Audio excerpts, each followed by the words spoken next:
with another exciting adventure. The Tales of Exandria, the land of Tal'Dorei. So, it's been an interesting week. We just got through some holidays, and of course, winter is upon us. Some of it affecting others a little more fiercely. So, you may hear that in some of our voices here, but we are going to try to press on. Winter is coming.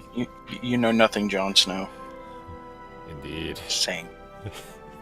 So, is there anything anybody wants to, talk about or mention before we get started this week? Script writing. Hearts of Iron 4 is a good game. Speedrunning bad games isn't a good life choice. What bad game are you speedrunning?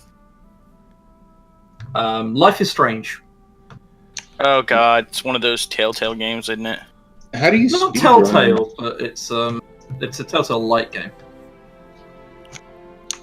How do you speedrun a Telltale game? Click really fast. Click really fast, move really fast. There's a few skips you can do which are fun. Like you can clip off the side of the world and get into somewhere you're not supposed to yet.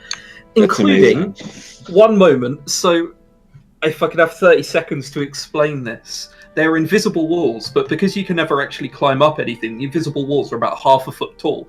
So there are some things you can climb over and then just walk over the invisible walls. And there's this thing called Paul skip. And I'm so disappointed that someone didn't call it the Jesus skip. Because you climb up a ladder and walk straight over water. It's amazing.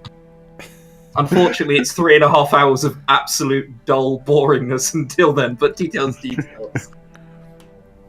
I have nothing but respect. I wish I could do that shit.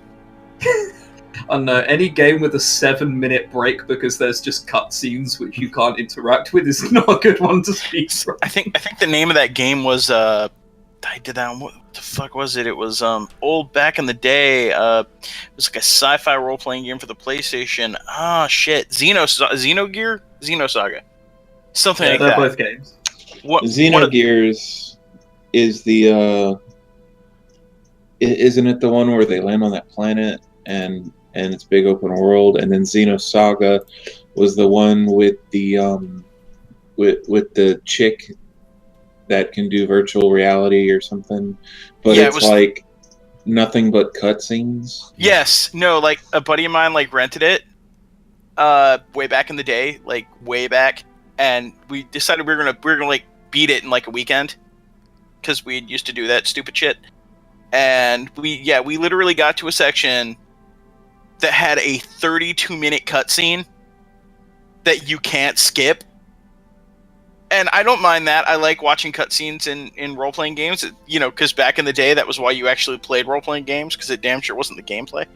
I like the gameplay. And so, it does this thing, and we're like, oh my god, this one took forever. And so, it wouldn't let you skip it. You could pause the cutscenes.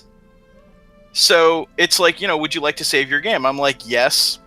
And we're like, yeah, we're going to get back to the... Immediately follows another 20-minute cutscene.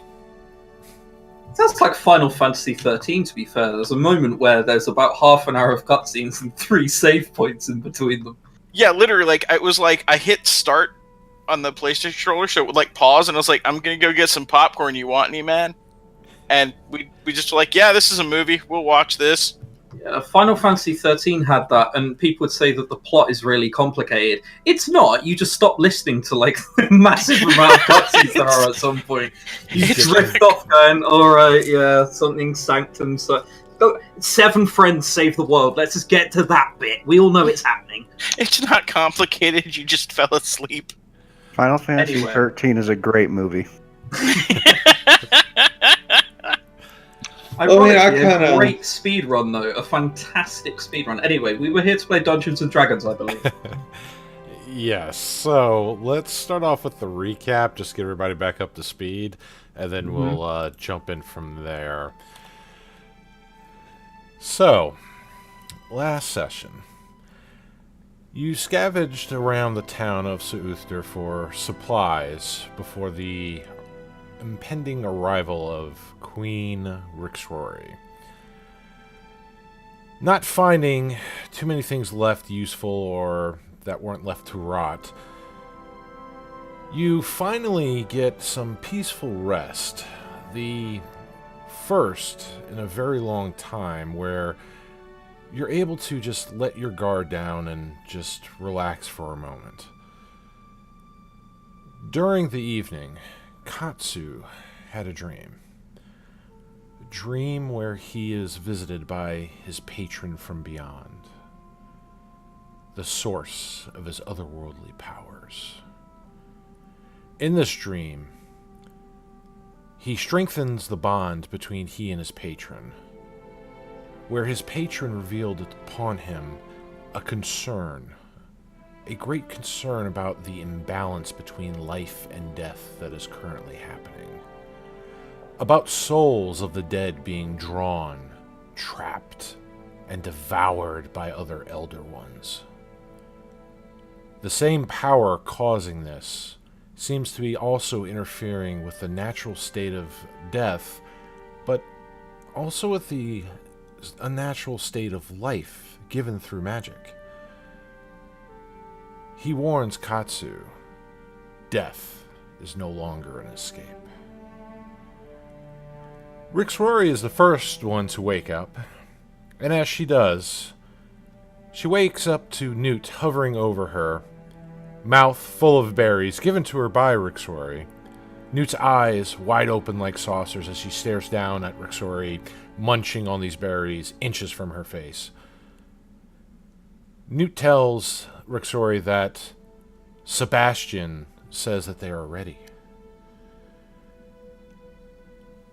You gather your things and leave the small town to a clearing outside.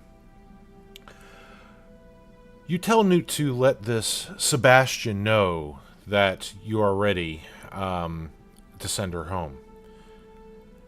In a few moments, you see otherworldly energies begin to materialize and bend into what looks to be a large, flowing, glowing portal. Out from this portal, however, creatures from another realm begin to exit, and they rush to attack you. After a very strange but quick battle with these unusual entities, Sebastian tries again. This time, however, some unknown demonic entity emerges, half in this world, half in another, as it flies through objects and bends reality to hide its presence. Newt is unfortunately targeted by this creature, rending her flesh, her back, and wings. Your troop, not trusting this Sebastian at this point, begin to ask him questions through Newt. Newt confirms that this is indeed Sebastian, and Katsu has a theory that maybe his connection with his patron is causing some sort of interference with the ritual. Sebastian tries once more, and here you see a glimpse of a wooden chamber, arcane runes written all over. A young human, late teens, studies over an open tome as a gnome is channeling arcane energies behind the boy. Behind them, you see a figure dressed in ornate red, very revealing outfits with bits of glamored metal. A woman who stands next to this chamber door. You only catch a glimpse before the portal vanishes and opens into another unknown world. This time, a being of flame, elemental force, and fury rages and attacks you all. As it dies, the word Cthulhu can be heard. After this ritual is tried once more, the portal focuses into the same arcanum that you saw before. The portal opens and the boy looks at you. Before he can mutter anything, a well-dressed wood elf with blood-red eyes moves behind the boy. Cuts his throat, spinning him around, he plunges a dagger into the boy's heart before kicking the body through the portal.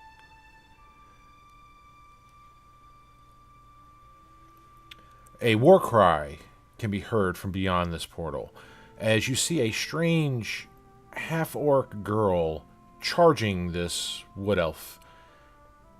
She lunges to tackle him, but passes through some sort of an illusion and falls through the portal.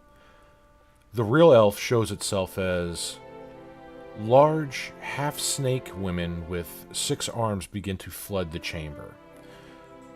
He waves goodbye to the girl before knocking over the arcane implements nearby, disrupting the ritual, causing the portal to close. Newt is still in a pond recovering from the fire elemental's attacks. Did not see this, and the strange orc woman guards the boy with her great axe in hand, her eyes filled with rage and fury. The orc woman, seeing Newt, calms down a bit. However, Newt screams and rushes over to the body of the boy. Rixori, seeing this, goes over and checks the body and confirms that this boy is indeed dead. Comforting Newt, Rixori notices that this strange half-orc woman, named Rixorki, will not let anybody other than herself or Newt near the boy. And Rixori catches glimpses of the half-orc girl giving long, sad looks at the boy. Soon after, it is discussed that it is best to leave now and make your way north, stopping by the Fey Grotto of Maple, the dryad that you all saved from the Skyrock Blight. Needing information, you begin to make your way to the grotto. It is there that you find Tion visiting the Fey Haven. He and Maple greet Althea a little more warmly than the rest of you, and Newt is briefly distracted from her grief and sadness by the magic of this place. Vivi Pepperflame, the sprite who led you to the grotto to help the dryad from the blight, comes out and joins Newt in flying around this great oak. Vivi and Tion notice that Newt is quite different, some sort of half-fey, half-celestial being. Hearing the plight, Vivi suggests going to the Feywild to an archfey who may be able to help. However, Tion does not think it is wise, but Newt is desperate to help the boy. You begin to ponder over your options, and that is where we will pick off. So who had the silence spell ready? I don't have that until tomorrow. Ooh.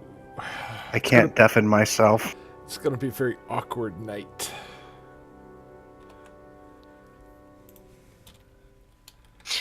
Do me a favor, Dave. Sure. Throw some BS attacks at me. BS attacks? Okay. Let's see. Rixorki takes a swing. Yeah. Well, I don't want to put... There's multiple versions of that. You saw one that was... one that I redacted from. So I'm just going to go with the one that's currently here. So yes, this one will take a swing.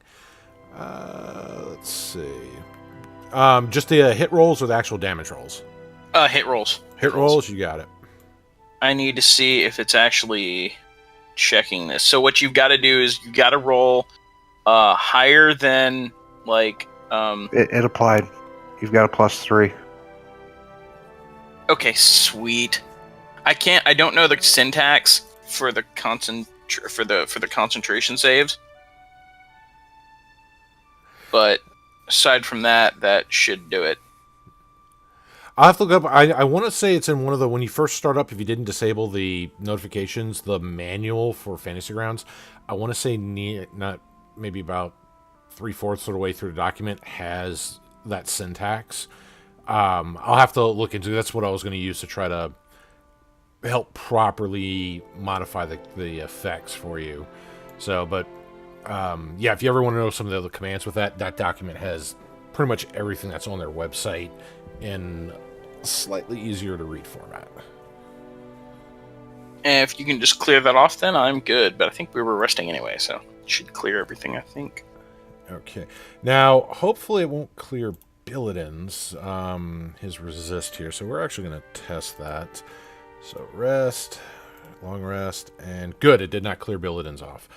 I'm keeping your rage turned off, and when we go into rage Billidan, I'm going to turn on the resist for everything until we get that more properly set up for you.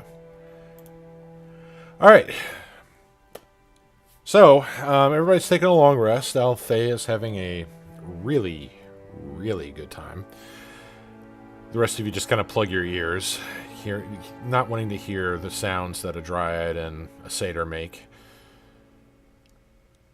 It sounds like creaking wood.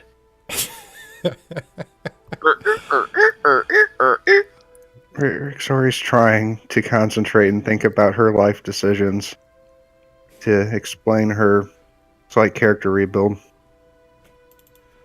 while she rests over in the corner with earplugs. A kobold earplug. Kind of propping him up. No, the kobold's not there. No, he didn't? No, he didn't join you at the ritual site for the portal. He was still with the druid, so the druid and the kobold are still back at the old town.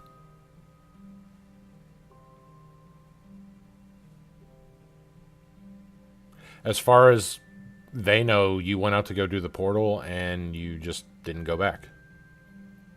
Oops. I'm sure they're going to figure this out eventually. Yeah, but you don't have to worry about Girlzik the Magnificent. So count that as a blessing or a curse. Depends on how you want to look at it. It's a blessing. Definitely a blessing. We'll send him a message when we get to town. Yeah, we'll send a courier. Sorry, went home. Forgot to tell you. Bye. Got lost. Stupid minions. See ya. So, during the camp here, now there's a little campfire in a pot. You know, Tian was cooking with that, so there was light, there was warmth, there is safety here. You've slept in this grove before. You slept in Tian's camps, who has similar magic to what the druid cast, where outsiders can't really see inside, but the magic of the grove is a little more potent than what he does. So you'd feel very safe resting here. However, your newcomers here, Newt and Rixorki. Rixorki has kind of the boy just laying a little bit in her lap as she just kind of holds him, and Newt's kind of cradling one of his hands, just cupping his hands, holding it. Just, she stopped crying, but she's almost in her own little world, just focusing on the hand, the holding of the hand. And occasionally the half-orc girl will just kind of go over and just hug Newt, like a little half hug.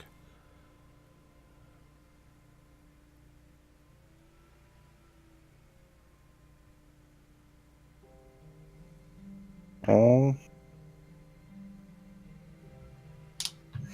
Sorry, feels sad.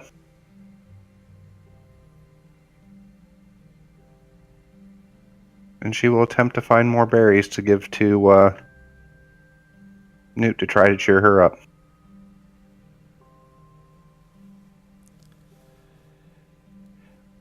Okay, while Rixori is going to try to procure some berries here, which you can roll survival to see if you find.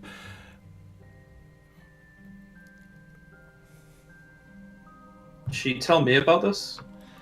Well, I was going to ask, what are you doing, Billidan, as well as Katsu at this point? We know Althea's, even though Althea is busy doing something, if Althea wants to try to make some short conversation that's not pillow talk, she can. Do I know about your plan, Rick? Sorry. I mean, you might see her walking around trying to gather berries with a slight tear in her eye, occasionally looking back towards the poor little newt. Okay, I'll just walk over. What are you doing? I'm gathering berries.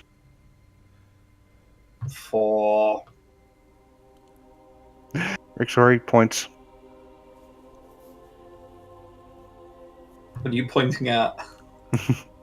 Well, obviously the dead body. He needs berries.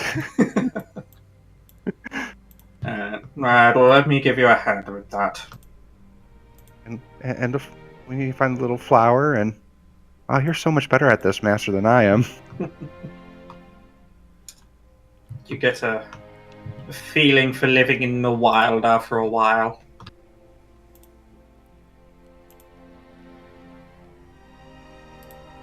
So we can find some berries, maybe a little flower for Newt. I'm looking for berries. I'm not looking for flowers. But Master... Puppy dog eyes.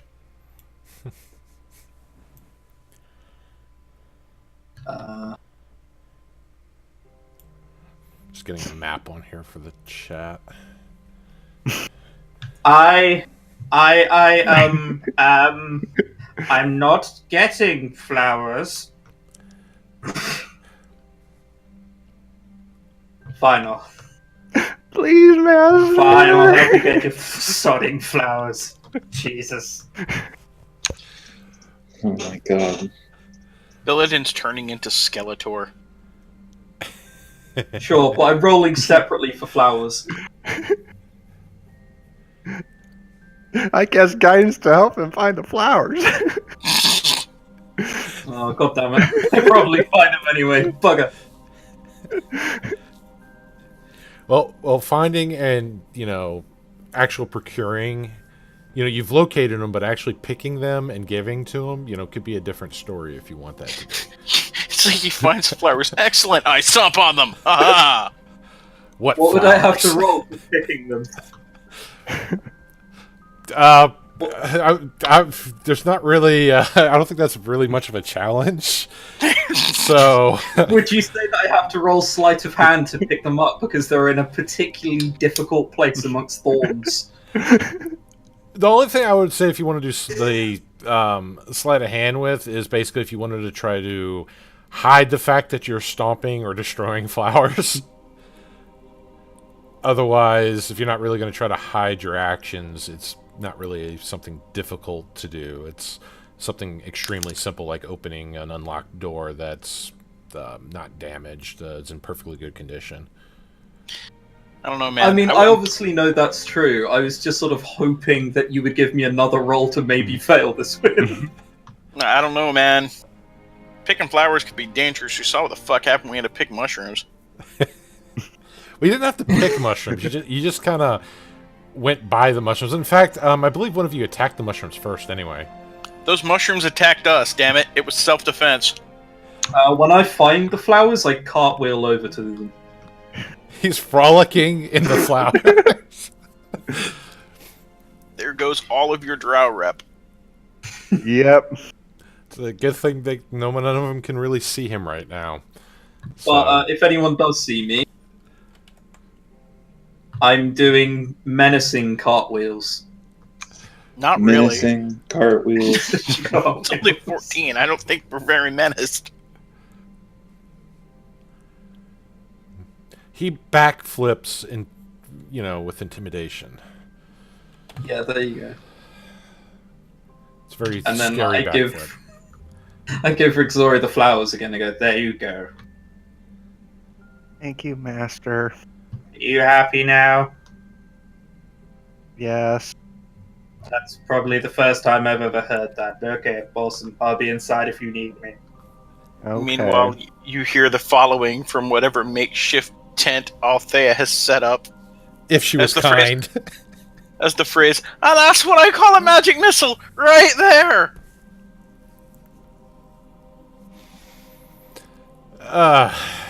Yeah, the sounds of satyr love and Dryad love and whatever love Althea is choosing to demonstrate going on. The crack of a whip is heard.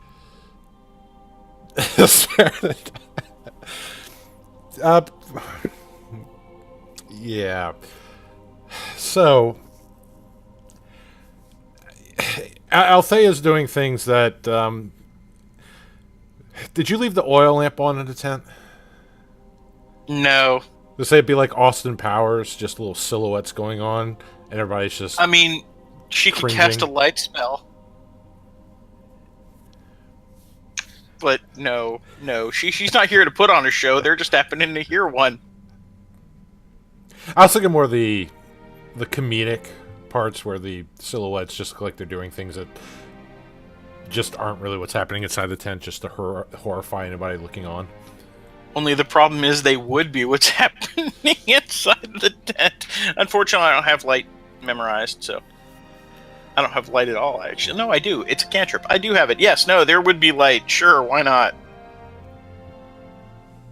You can totally do that. Does Katsu have darkness?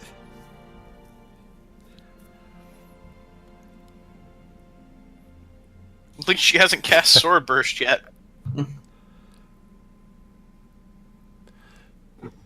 So, speaking of Katsu, what is Katsu doing during all this with Billidan doing intimidating backflips, frolicking and picking flowers, Rixoria trying to find non-poisonous berries, Althea doing all sorts of things?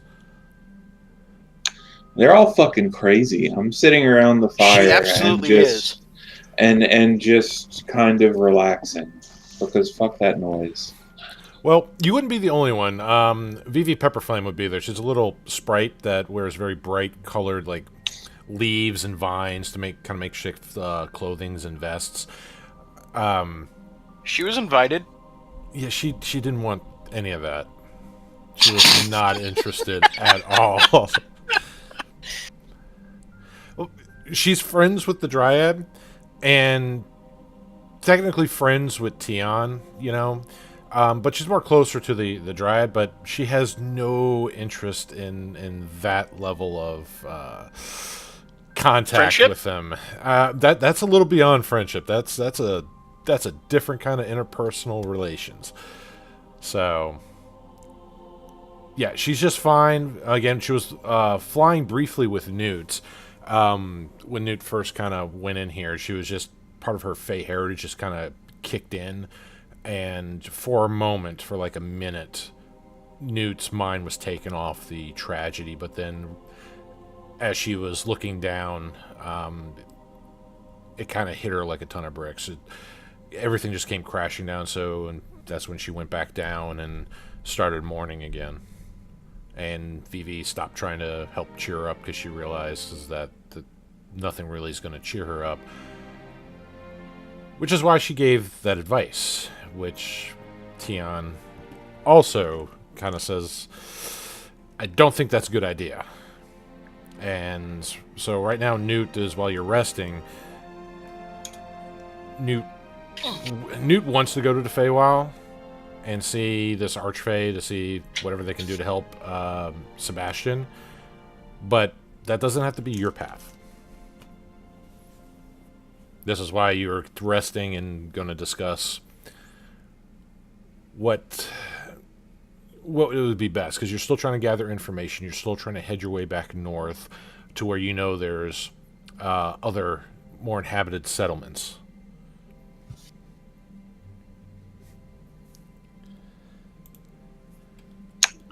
Yeah, going someplace inhabited sounds like a good idea.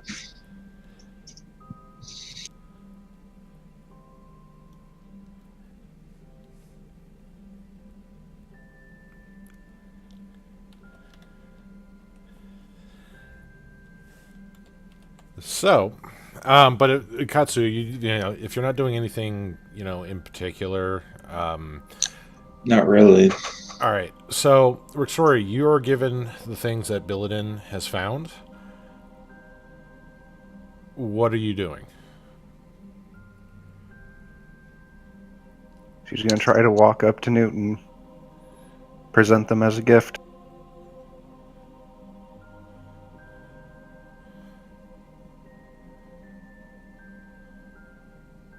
So, Newt, again, she's still kind of taking the boy's hand, holding it very tightly with one of her hands, pressing it to her forehead, just kind of almost like she's just focusing on something intangible. She's trying to search for something. She does acknowledge your presence there, and if you hand them out, she does kind of take them, but she doesn't relinquish the grip on the boy's hand or releasing it from her forehead. Occasionally, she even, she tries to rub the hand by her unicorn horn, not really producing the effect that she's hoping. The half-orc girl just kind of looks up to you. She's just cradling the boy in her lap there. And she just looks up to you. You see, like, the single trail of tear just kind of rolling down her cheek. And she just looks up, you giving this, not quite a death stare, but it's not the most friendly stare. And you can kind of tell that if she ever got her hands on whoever did this, they would know a new definition of hell. Which raises an important question. Dear, do you know who did this?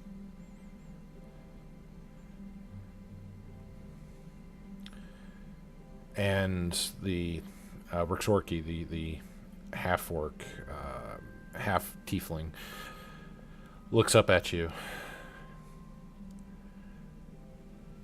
Aramil, the traitor. He will die by my hand. Oh boy.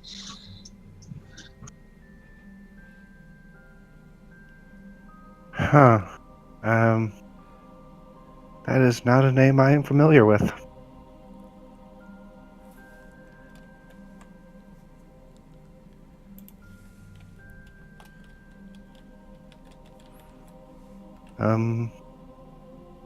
Well, I wish you luck with tearing out his throat. Because, he seems to know what he's doing pretty effectively.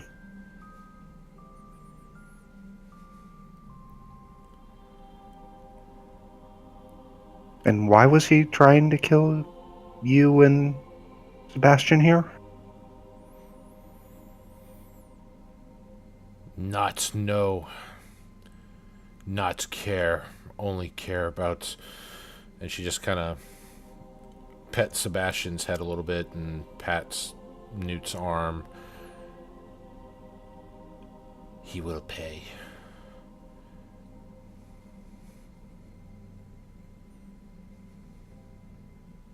Bloody vengeance. I understand that quite well.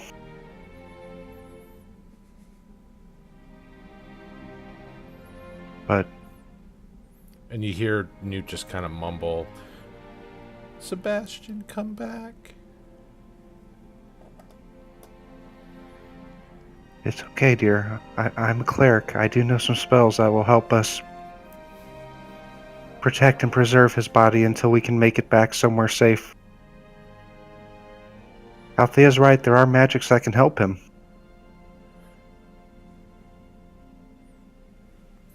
And I know a wizard who might be able to help. Vivi says the Fae can help.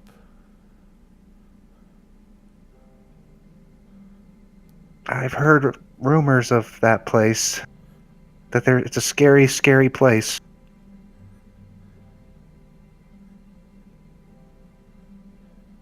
It's not a place for clerics of my nature.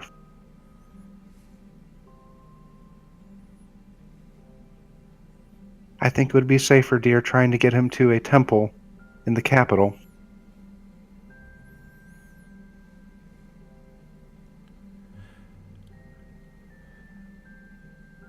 I don't care the risk. If there's a chance to bring him back, I'm going. But what happens if you die in the way, dear? Then he'll never come back, and your mommy will be so sad. You don't want to break her heart, do you? Trust me, I'll help you out. We just shouldn't go there. At least not yet. And Rixorki's just going to kind of look up at you. If you want to avoid her mother's anger, you will listen to the princess. Don't worry. I'll protect you there. Let these cowards move on their way.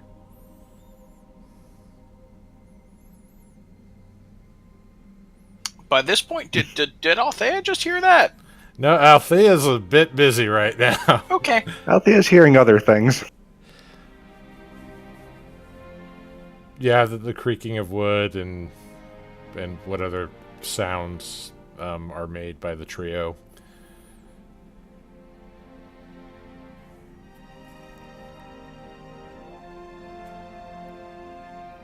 Well then, dear, you should at least accompany us far enough into town so you can get some provisions to protect yourself.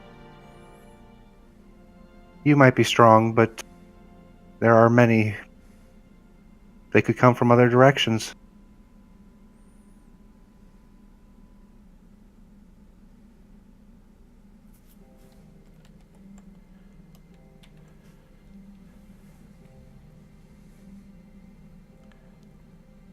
My spells will keep him alive keep his body in perfect condition for, I believe at least 10 days. Vivi comes fluttering over. And, the town is how far away?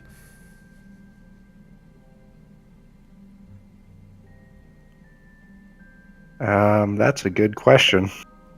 'Cause the Feywild is here. All they need to do is walk through the door. And they're there.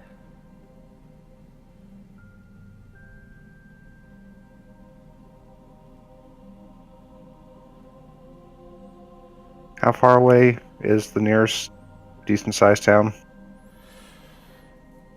The ones that you remember, were up by the Feshun River, which was at least a day and a half away.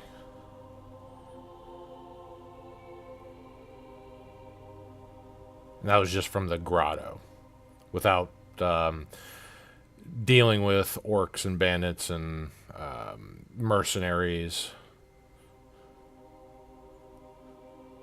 Well, Rixori will once again proposition that it's only, at most 3-day travel. Get there, get back, and it might keep you alive, Newt. And if you stay alive, you might see Sebastian again.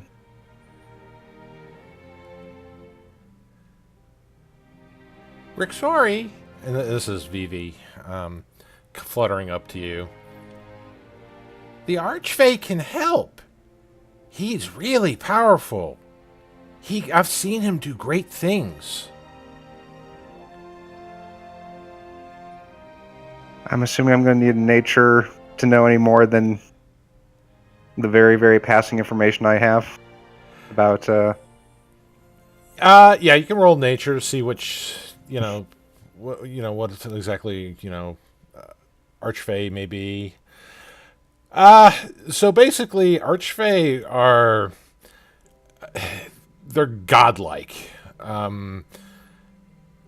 They're also, because they're godlike, they're immortal beings, which means they tend to think differently than everybody else. They have their own, not only their own trains of thought, but their own drives, own directions, but being able to restore life or even, change reality, bend reality in ways is not beyond their power. Now, given the nature of the Feywild, the Fey are tricksters. Fey can indeed be tricksters. The Feywild itself has its own, not necessarily good and evil, but their own different realms of thought, the Seelie and Unseelie courts of the Fey. they're just opposing political factions that... While there are evil Fey in there, the courts themselves are not good nor evil. They're just different, again, points of view. The archfeys usually aren't tied to these courts. They're their own separate entities. So there are different risks associated with the Feywild as there are with this world.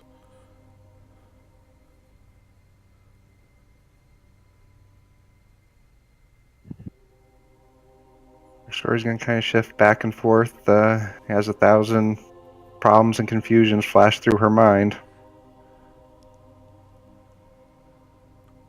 before coming to one very easy conclusion that solves all her problems. That says, well, I would love to help you, but that's Master Billidan's prerogative where we go. I can't make that judgment call. And I'll be back in a moment. Looks up where you go, not where Rick's Orky goes.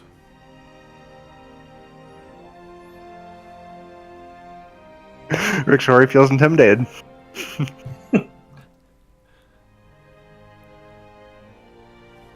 Actually, let me, I don't know if it'll actually have that on the sheet here.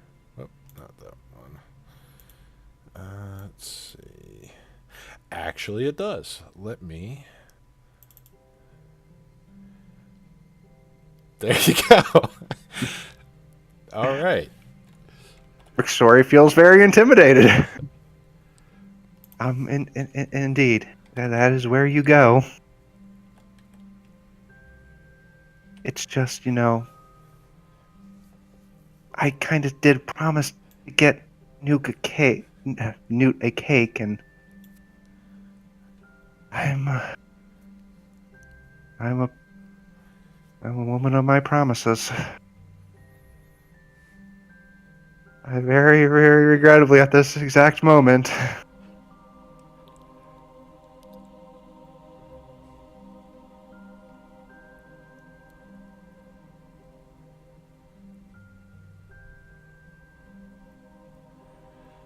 Would you like anything to eat while you, before you go to bed? Newt just kind of shakes anything her I can do to head help? no. She's, again, just focusing on the body of the boy.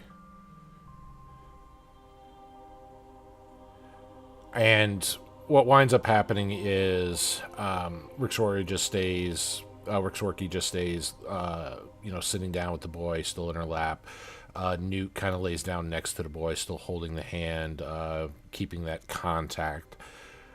Vivi winds up just kind of resting closer to the campfire. She made a little small bed of leaves. Althea's got her tent. Now, the rest of you, depending on if you wanted to just do bedrolls or tents, you can have those set up. The temperature here is a slightly cooler than normal, but not too uncomfortably so. There's, no rain, no overcast. The Great Oak provides plenty of protection from rain and the, snow if it does try to snow. But it is noticeably warmer here than it has been to your travels to the grotto. So it's like when you got into the grotto itself, when you cross that threshold, whatever magics are here do affect the environment.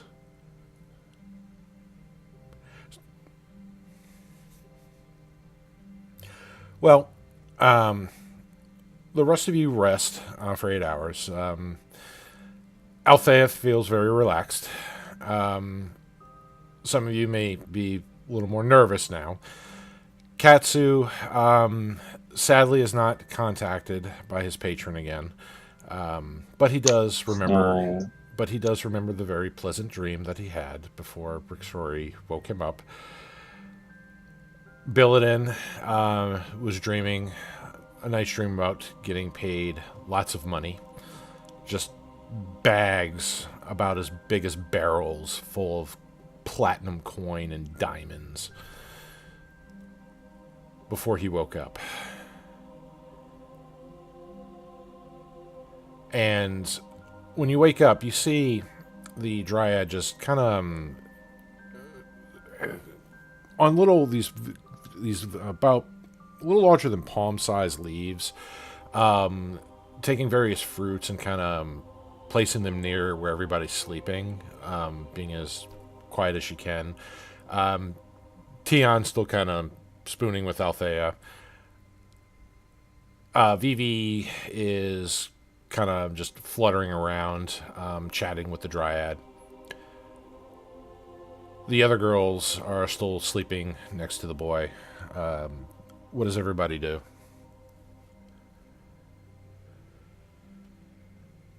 I'm going to do a spell prep. Katsu will look around for breakfast. Yep. Once Okay. Althea gets up, she'll spell prep. Okay. Well, first thing you notice, Katsu, is there's a clean kind of leaf, a little larger than your palm, set next to you with little varying fruits by it, like plums, apples, little fruits, that nature, little fruits and various berries. Breakfast found. Mission complete.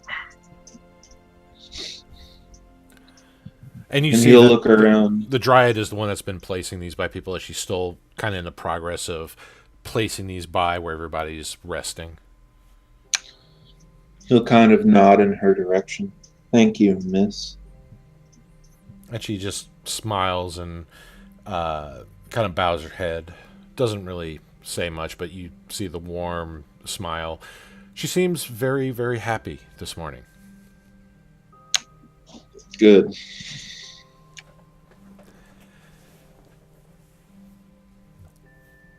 All right, so Althea and Rixori are spell prepping. Billidan, what are you doing? Contemplating.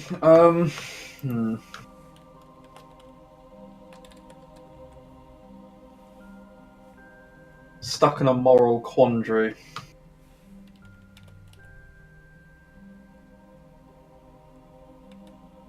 Realistically, I don't think there's any way Billidan would genuinely go with, like, Rixorki and Co. at this point, and he'd just sort of, like, bugger off to a town. But that's not very interesting story-wise, and I feel it sort of stops if I just do that. So. No, not at all. Like I said, there's lots of choices. I try to keep the games as dynamic as possible, so you guys can go wherever you want. But, NPCs have their own wants and goals and drives as well. So if you don't really go in alignment, then you guys go different ways.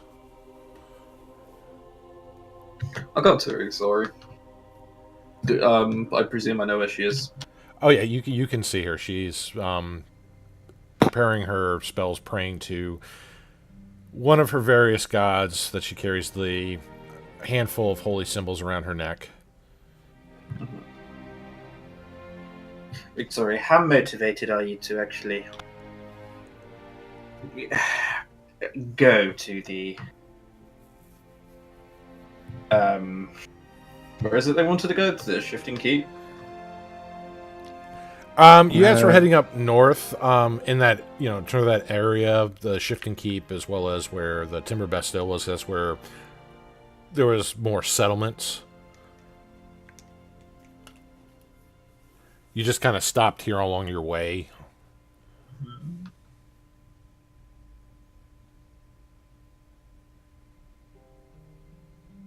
Well, Master, I am also torn. I am quite concerned about the state of Singorn at the moment, and I don't care about the elves, but I'm just either way. We did promise to help them. where was it you wanted to go? Kind of bangs her head against a tree. Maybe you should ask the others. But I'm not asking the others, I'm asking you. I don't have an answer, though, Master.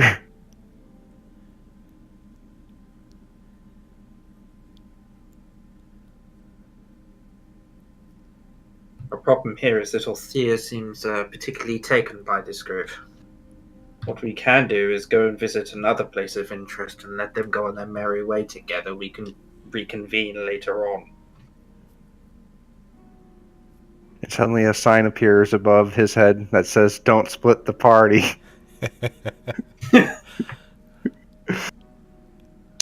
It would be a bad idea to split the party. I That know it would would be be a an bad epic idea. mistake. I know it would be a bad idea. Just Billiton doesn't give a shit. He's so far distraught from what he's normally used to doing. Well, Master, if we're looking at, from a profit point of view, there's probably a lot of work up in the towns, but the archfey are known for their extreme power. You might be able to find something useful out there, or at least make a good deal.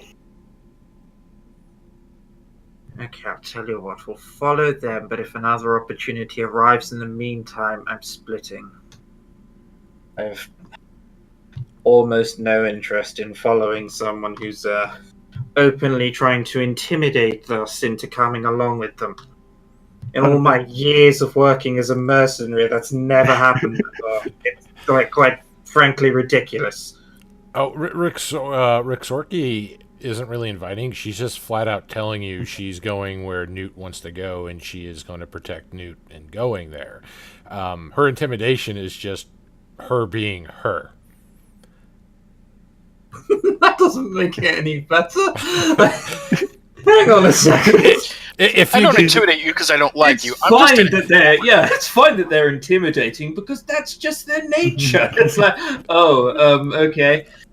Well, out of character, you got to remember where you were in the campaign. Oh when yeah, Rick no, came for about. sure. You remember who I'm well aware. her surrogate parents technically were. So Yeah, no. I'm well aware, but Billiton doesn't sodding know. This is someone who's being angry to him. Alright, fine. We'll go along with them, but if another opportunity occurs in the meantime, then I'm going to do that instead. Is that clear? Yes, I am fine with that course of action, though. Yeah. I'm sure they're fine. I'm sure everything is okay. You're sure who's fine? I'm sorry, Master. I'm meditating right now. You get into meditating a lot quicker than I've seen you do before.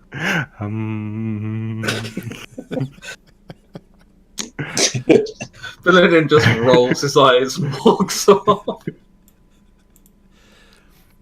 all right. I'll go up to Katsu and Dulthea, wherever they are, and just mention that we'll be setting off with Rick Zorky, and I'll also tell Rick Zorky that we'll be accompanying her for the time being.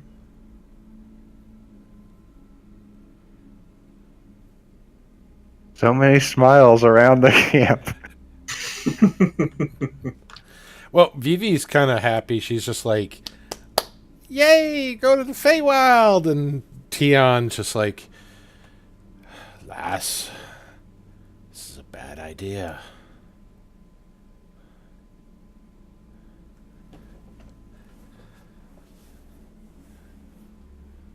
And Yes, it is. It is a very bad idea. he's talking to Althea. He's talking to Althea with that. I'm sorry. I zoned for a minute. I apologize. That's fine. My brain. I'm sorry. I've been dealing with stuff today. Could you repeat that? Yeah, Tion speaks to Althea. It just says, "Lass, it's a bad idea."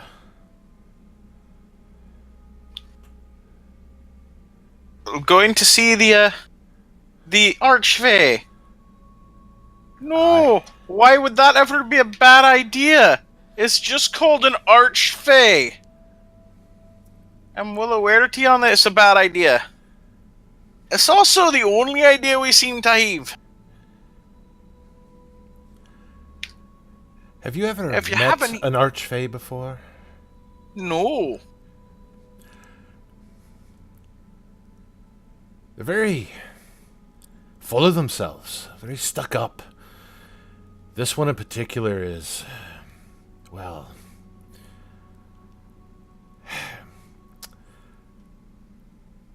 Baracel may be the archfey of love, pleasure, wine, and tricks, but he has no pleasure to be had. He is very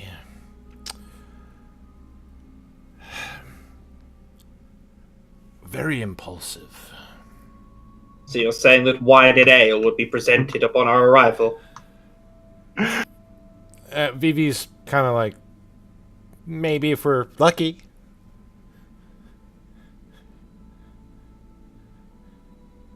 Just glare again.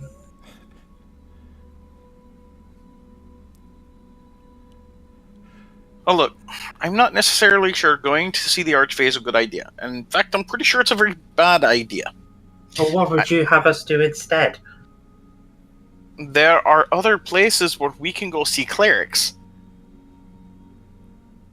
And what are we going to do? Show up and go, okay, can you help us, I don't know, revive someone? Okay, where is he? Well, he's currently in a forest at the moment. Well, I mean, no, but, you know, we have the ability to preserve the body. We could bring it with us.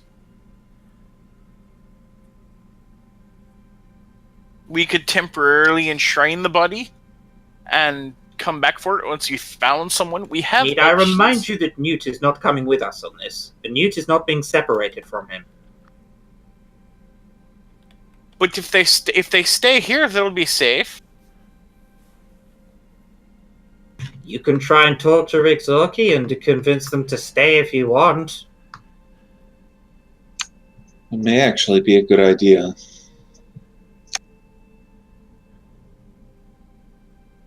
Alright, I'll go talk to the Rixorki then. Okay, I'll be in my tent.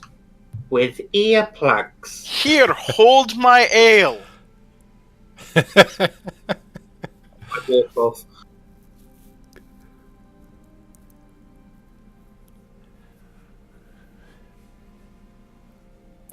So you start approaching where Rixorki and Newt are at, and they're talking to the Dryad, basically asking how soon they can go to the Feywild. Okay.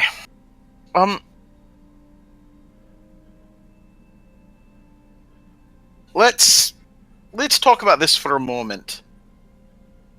I understand you're worried about your friend. On the other hand, it's pretty much... Would I have to roll anything? Could I roll something to know exactly how dangerous the Archfey is?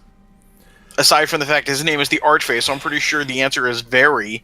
You can roll Arcana.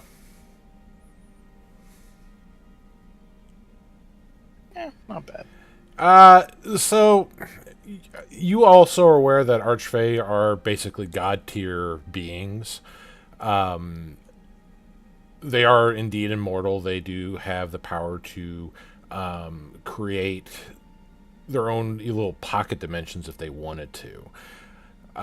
They can do amazing things in altering reality and controlling said reality. They basically become the gods and rulers of whatever worlds that they create. So the Archfey could basically have his own little pocket area of the Feywild that they would have total dominion over. They are the alpha omega of those areas. That's why the Fey courts really don't bother them, nor do they care about the politics, because it literally does not affect them. Gotcha. You're talking about a being that is on the level of a god.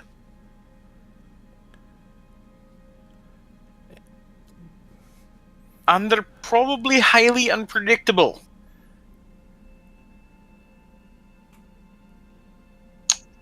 They could probably answer some questions. And they could all turn our brains to jello. Yeah, well, death isn't what it used to be anymore. That's a problem. I agree. So, if we go, that would be very dangerous. So you agree with me? Then let's go. No, I said it would be very dangerous. And it That may doesn't not change anything. it may not be necessary.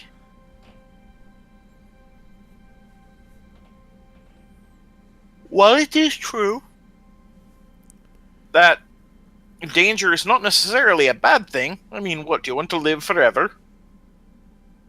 No, But, definitely not. but, on the other hand, it's not intelligent to take risks that you don't have to. I feel like I need to. We have a specific mission right now. I thought you were just mercenaries. Who are we killing?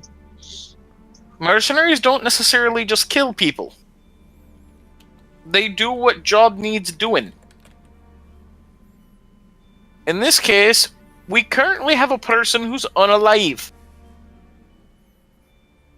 Which is only slightly different from being undead. Except for the fact that, they don't move or try to eat your brain or anything. We want to cure this problem. Now, it is true, perhaps the archfey could do that. In fact, I'm fairly certain the archfey could. However, it's a lot like, asking a wish of a genie. You never know what you're going to get, and it's probably going to bite you in the arse. So, it might be more prudent for us to take journey to a capital city and see if we can get the person raised in the more traditional sense.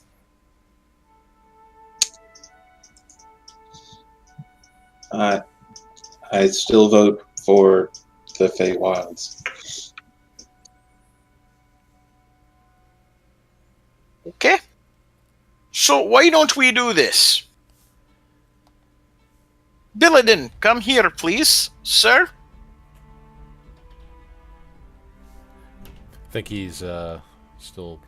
I just got back. What's up? She called for Billadin. She's actually calling for everybody. Why don't we all gather around then?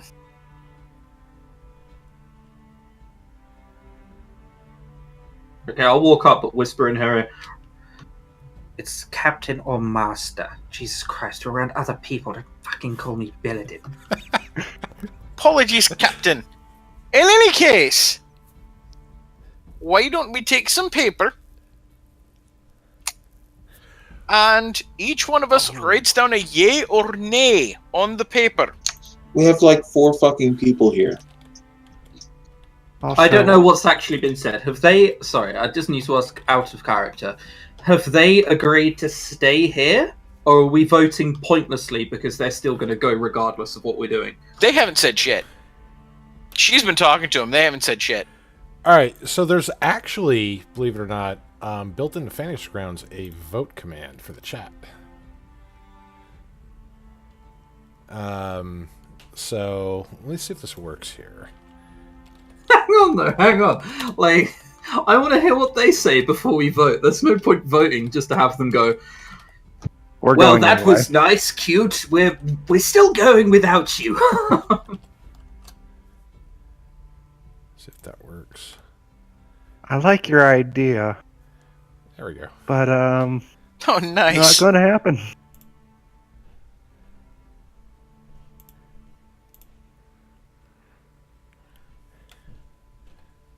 Oh, that's cool. Yeah, but I want to hear what they say before we vote. I made my Arcana roll to note, and Archfey is the answer from her is no.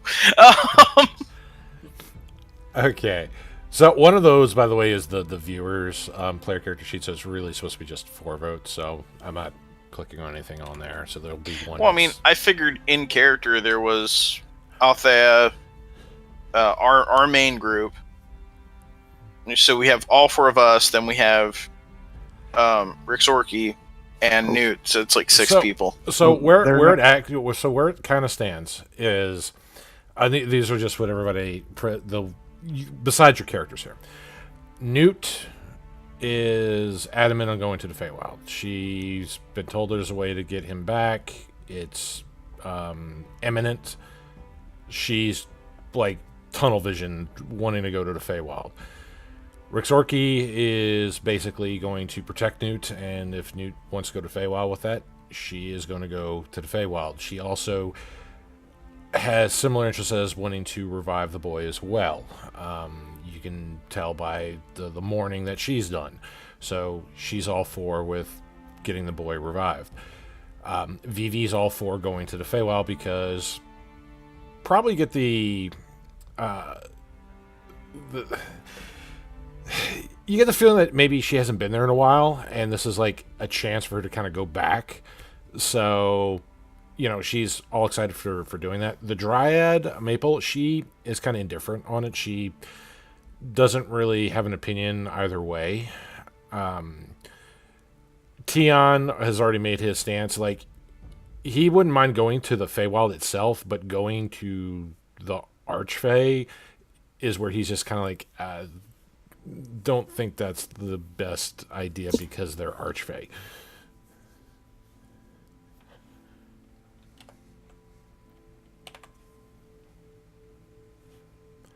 It'd be like a drow saying, "Oh, I'm going to go have a one-on-one with Loth and see how it goes."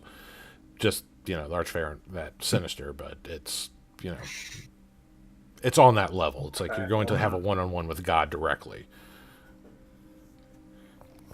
Hey, that's what Rixori's planning. We definitely don't want to meet Rixori's god. She's going to enact his will and end him.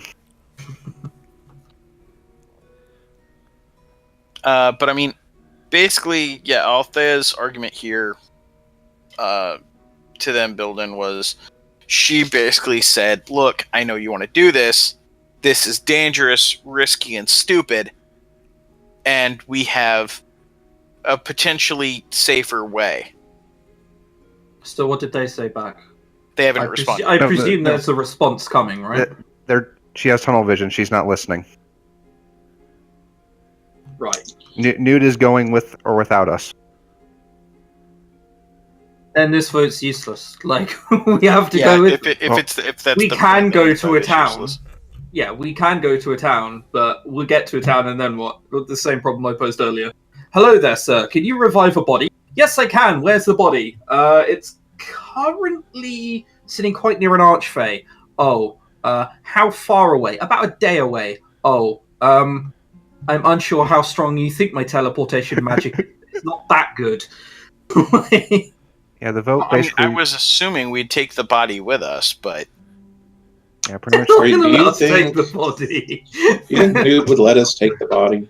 Besides, I have questions that the archfey can answer, I think. She's met us for, what, like, a few days now? 4 or 5 days, probably at this point? Something like that, right? She's not going to let a bunch of random strangers just take her body away when they go to the Feywild. Well, what it looks like is then, it looks like we've got 3 and 3. Our vote is, are we going to go with them, or are we going to continue on our way?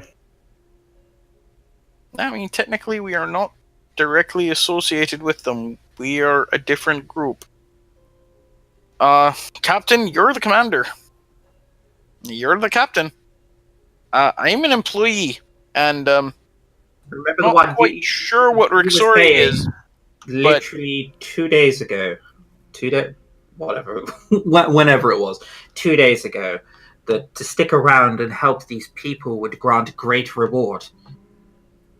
It would, but you're still the person in command. I can give you a recommendation. I'm not sure it's safe to go into the Feywild and deal with a god that could be unpredictable and vengeful. Oh yes, because we've met no one else who's dangerous so far throughout our travels. They've all been fine and openly cuddle us. And none of them have been gods. I mean... Hang on. Is an archfey an actual god? Yes. Pretty much. Pretty much. Okay. This is where you guys know more than I do about this. Yeah, no, this is exactly why once the Arcana check was made, basically Althea was like, "No, this is stupid." That's why we're not going to fight the archfey. We're going to talk to the archfey. The problem isn't if we want to fight the archfey; it's if the archfey wants to turn us into like minions or something. Oh yes, we've had no problem with that along the way at all. Yes, What's but that, when I say turn us No, I've never heard of him. When I say turn into minions, I mean legitimately turned into minions. We could all wind up like winged pixies. Not that that's a bad thing. Vivi kind of like... And then I'll fly away. Vivi folds her hands and kind of goes, huh. What's wrong with that? Exactly. Not that that's a bad thing, but you know, she's gonna look at her swords. I couldn't pick these up if I was your size. Would you like a shovel? I don't think you've dug your hole deep enough quite yet. Rixori's going Would you like to offend Orc's teeth whilst we're here? Or I think I have a shovel in my pack anyway, but that's beside the point. I'm just saying, I'm not sure this is wise. But on the other hand, we did give our word to help Sebastian. I think we should. We didn't give our word necessarily to help in this manner, but Captain, it ultimately is yours because you're the person who pays me. Rixori's going to abstain from this vote. While she's very, very focused on getting to Singorn for some unknown reason. She did promise... What a weird way to reveal motives. I'm going to abstain from this vote. Currently the vote's tied 3-3. Well, we lose. There you go. We're going to the Feywild. Well, everybody else, the NPC's votes, like you said, don't matter here because we're deciding if we are going to go. Right. And right now, it sounds like we have you don't want to go. Yeah. Okay, so Onion basically... does want to go, and I'm abstaining.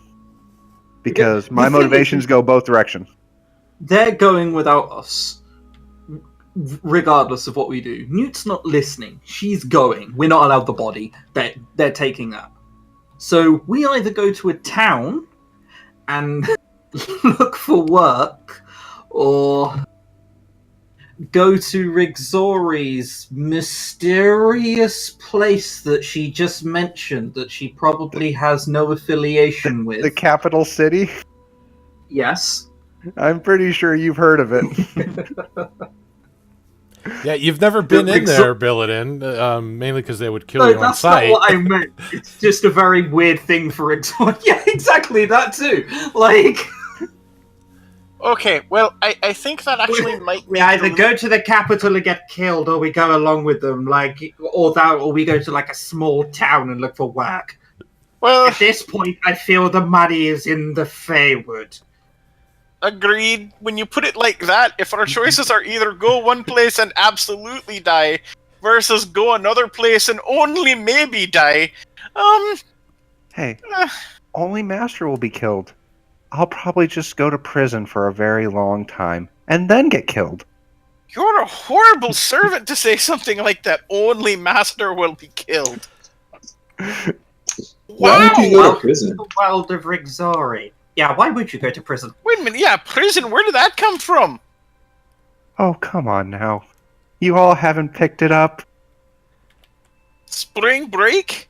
Spring break.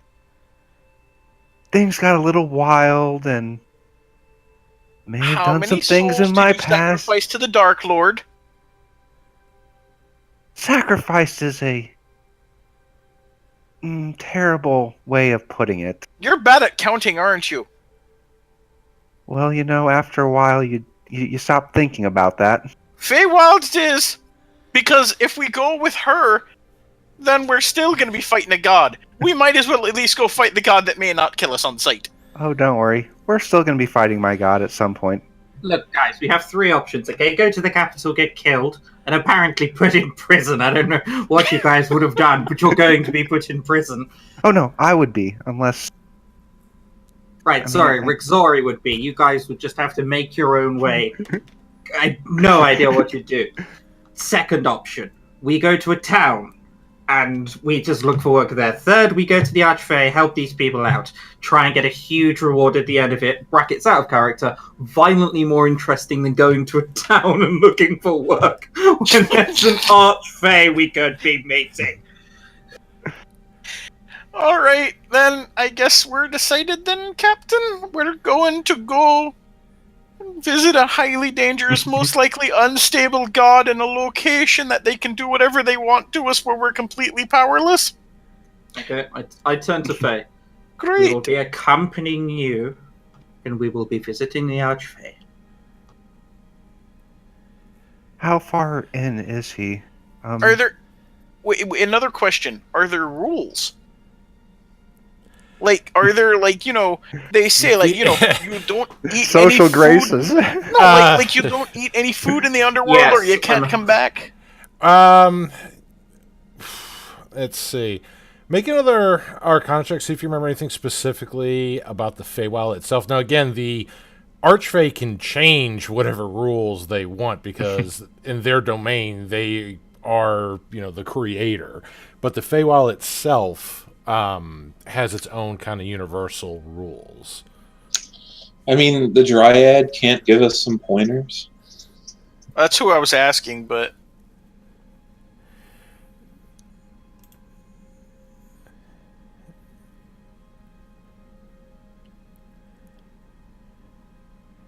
Well, when, you know, she can't really say anything about the Archfey because it's whatever the Archfey wants.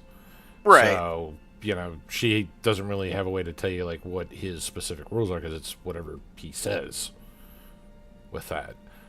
You got a feeling that she can't really go with you because she's bound to that great oak. And which because is one she's of smart. Well, remember, one of the things that she kind of asked of you as she kind of bequeathed her love to you was to find a way to separate her from that oak so that she can kind of be with you. Otherwise, she's pretty much just stuck in this grotto because she's tied to that tree. Well, maybe the Archfey can help with that too. Yeah, that's something Althea is going to work on when I have research time. I have so many. I have a bunch of. Althea has a lot of shite on her plate. Like, she's got to find this other magical sword. We've got to resurrect this guy. We've got to rescue the Dryad. I mean, I have to keep a list. So, but the Dryad Maple goes over to the Great Oak, this towering 100-foot tree, and she touches the base of the oak by the roots and kind of gently puts her hand on the trunk, and with just a finger delicately traces it up. As it does so, this bright purple light starts to connect from her finger to where the ground is, and she starts to, you know, slowly stand up as she traces her finger all the way up above her head. And as the line finishes, she backs away, and you see the line suddenly just part the tree. Just hear the wood, just almost like it sounded like the cracking or breaking of wood. Even though it doesn't appear the tree is being hurt, the light expands and so you just hear and this glowing purple portal is before you. Little multicolor light emotes just kind of float in the air by it. And Maple just kind of, with one hand, gestures open palm to the portal and just smiles. And Vivi's like, "Come on, the Feywild, let's go!" Rixorki is just picking up the boy very carefully. Newt is still holding the hand, flying now, walking with Rixorki, who has the boy kind of over her shoulder on one hand and her great axe in the other. Would Rick Sorky allow Zori enough time to cast Gentle Repose so the body doesn't decompose before we get there? Sure. All right, we'll have to take 10 minutes before we jump through then. Okay. Tion just kind of shakes his head and he kind of whispers to you, Althea, "Stay close to me, lass. You'll never know what will happen on the other side." Wait, All right. Who whispers that to who? Althea. Okay. Yeah, he seems to be a lot more welcoming and warmed up to Althea than he is to the rest of you. Now, he is friends with the rest of you, but it seems like he wants to protect Althea a little more, even though she can protect herself. She's a very strong woman. It just seems like his heart seems to be a little more attached to Althea than the rest of you for reasons. I think his dick is more attached to Althea more than his heart. Also, Newt, while we're in there, I want you to hold on to this sword. You know how to use a sword, right? Uh-huh. All right. She If anything mean tries to hurt you, you protect yourself, okay? Not me, though. Or anybody, not your friends. Thank you. And she just still kind of in shock over the whole thing. And once you cast your spell on the boy, Vivi is the first one through the portal, just zipping by, flying full bore. And as she goes through the portal, you just hear a little floop, and there's a little bright flash of purple light as she goes through it. A few more of these floating multicolor emotes kind of exit through the portal when she goes through, and they just kind of hover about and just waver in the air.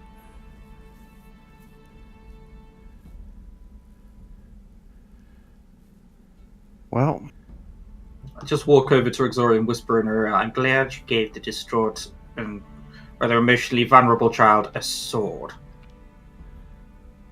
don't worry, Master. When I joined my temple, they gave me this, and I turned out just fine. And then Rixori's just gonna walk through the portal, thinking about that statement. Okay, so Rixori steps through the portal, a similar flump sound, bright purple flash of light, a few more fluttering emotes just kind of hover in the air. Some of them they start to spread out gradually, and then just kind of, once they blink out, they kind of go away. But there's always a few emotes by that portal. So Rixorki is going to be the next one going through, followed by Newt directly behind her. And again, floop, floop.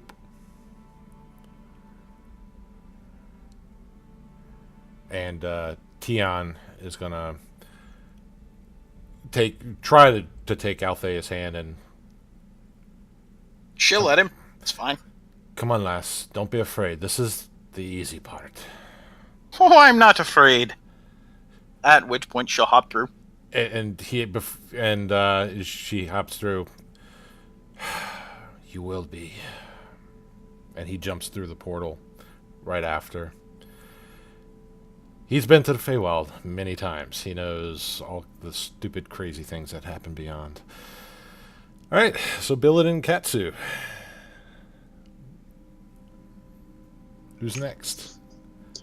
Katsu will go through, I guess. All right, Katsu, you walk through the portal.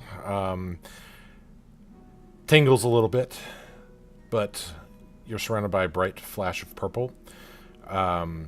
Billet, you see that same bright flash of light, and then a few fluttering emotes. And Maple just kind of gestures for you to go next, just smiling. Billedin strongly considers just walking off, but then goes through. Okay. And once you go through, for a moment, you feel yourselves kind of pulled through through space almost, just like you're quickly physically moved. It's a little jarring, a little disorientating, but you find yourselves into this realm that has similar violet skies. It's almost like a perpetual twilight. You are in almost like a reverse Fey Grove that you just entered from. Though not a great oak behind you, just appears to be just a very large tree. Surrounding you is a very thick forest, much thicker than the one that you were traveling through. The temperature here is warm, comfortable, not too cold, not too hot.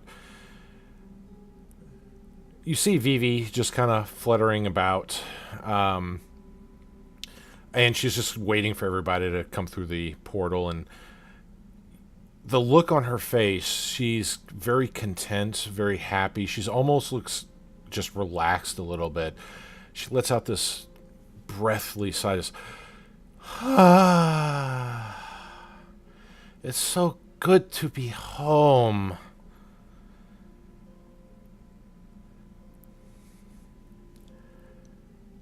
And Seen the darkest abyss, and it scared me far less than this. Illidan just thinks to himself, Jesus Christ, I thought the place that I lived in was shitty. Not exactly what I was expecting. And on that note, let's see. You hear this thundering voice. It just echoes out of the air itself. Unworthy, unworthy, unworthy! Useless piece of mortal meat. Bags of dung!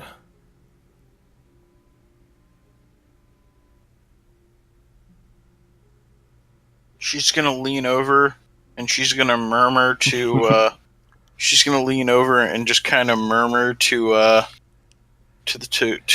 Rick Sorry. You think they're talking about us? Katsu will just grin and actually reply to the voice. It is a pleasure to meet you too. Great, using sarcasm on the great and powerful Oz. Who said it was sarcasm? Going to go over badly or anything. Who said it was sarcasm?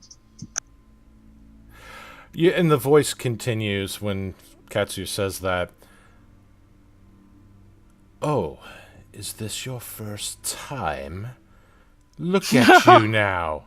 No concept of what you've stumbled into. No sense of place. You don't even really know where you are, do you? I suppose few really do. But that's beside the point. We're going to give you a taste of where you have found yourself. You're going to learn.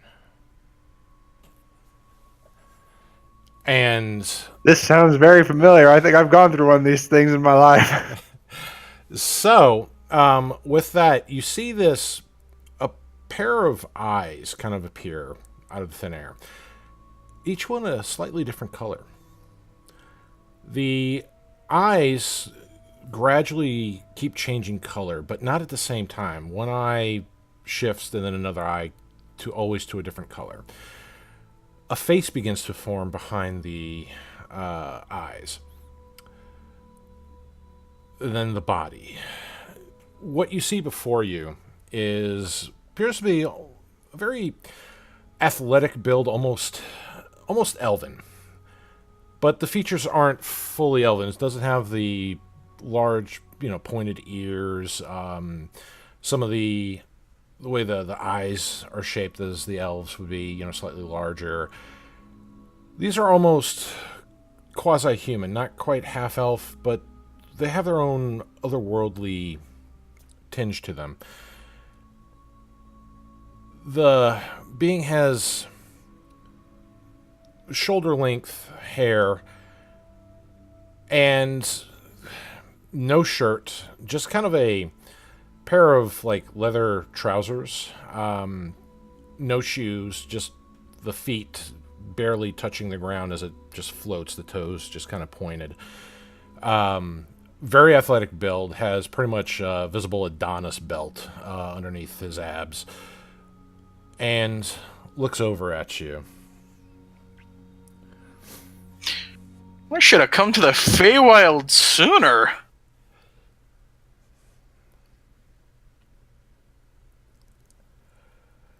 So how you doing? You see Tian just kind of do a little respectful bow / dab. Vivi just does like a little air kind of curtsy. Tian kind of nudges Althea. She'll curtsy.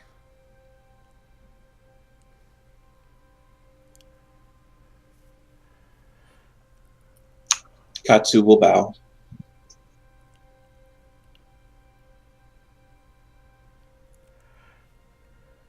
Or he takes a knee. Where do you take it to? Oh, I think I took it to the Feywild. I'm not sure though. Next time you get a spare one of those, take it to me. I could use it. So this being starts to walk up, kind of in between you, walks through you, just like around you, looking over you, sizing you up. Doesn't really make physical contact with any of you. Just a slow kind of floating trace. Taking a deep look into each and every one of you.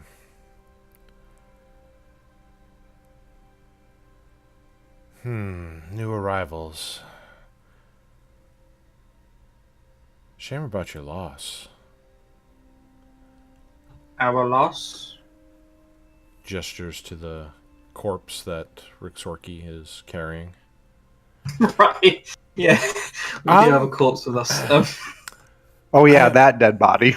I am Beresil, archfey of tricks, wine, love, pleasure, and other things. But I'm not talking about them. I like that third one there. So, you've probably figured out that you're in the Feywild by now. At least, let's hope so. Otherwise, you're in real trouble.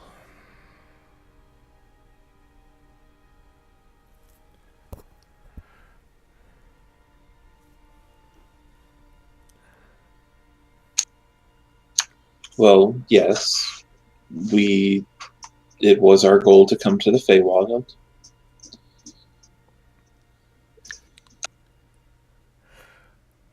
Really? So let's get to that. The meat of your endeavor, the crux of your situation, the reason for your being here, and most likely the cause of your death. Why are you here?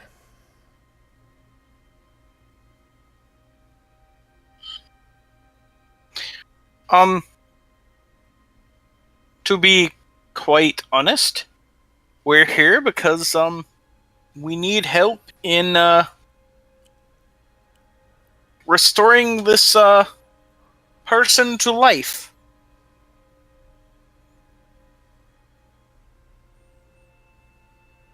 Which we're told is possible. I'm here because I make bad decisions in life. Yeah, I'm also here for that reason. I don't disagree. Well, I'm here because something far greater than I has asked me to look into the disbalance between life and death. Something as great as an archfey may have some insight into that. Perhaps, on both accounts. However, I'm hearing you want from me. But let's talk about what you will give me for return of these favors.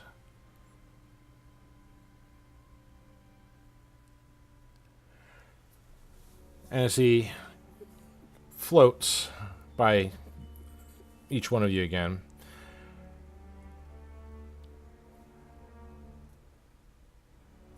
goes slowly for just kind of looks over Billidan and over at you, Katsu. Quickly to Rixori. Then he kind of floats over by where Rixorki and Newt are at.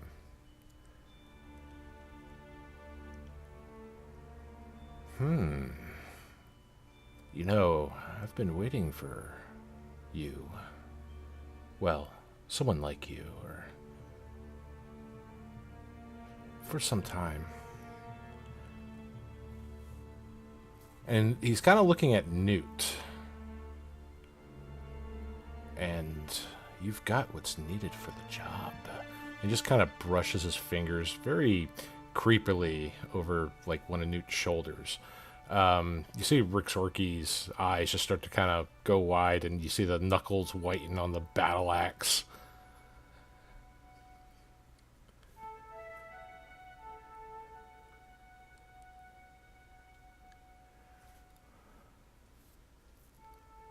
I'm afraid her mother would put me through 10 million years of pain and torment if I did not bring her home.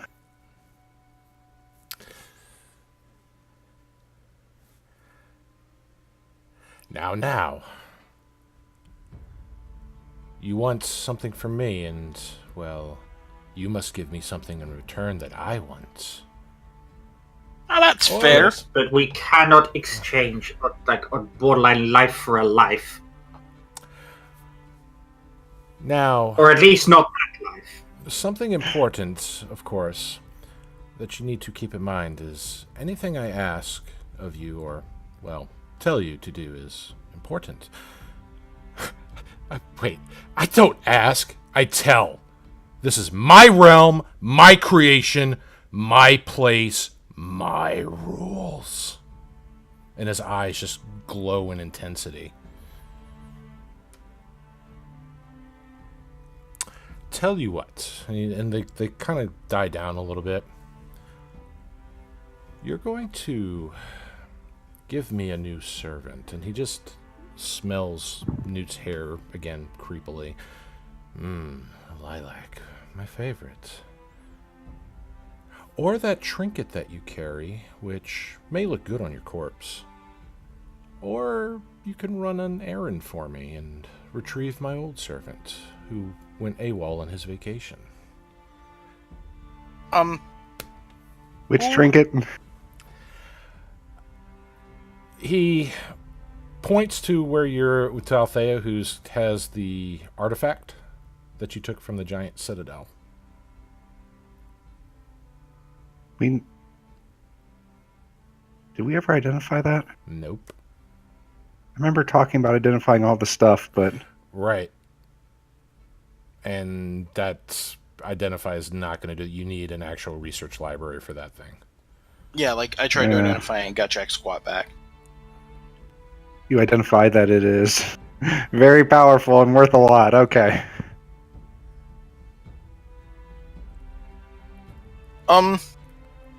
I see. And if I can ask, milord, what of this former servant that went missing?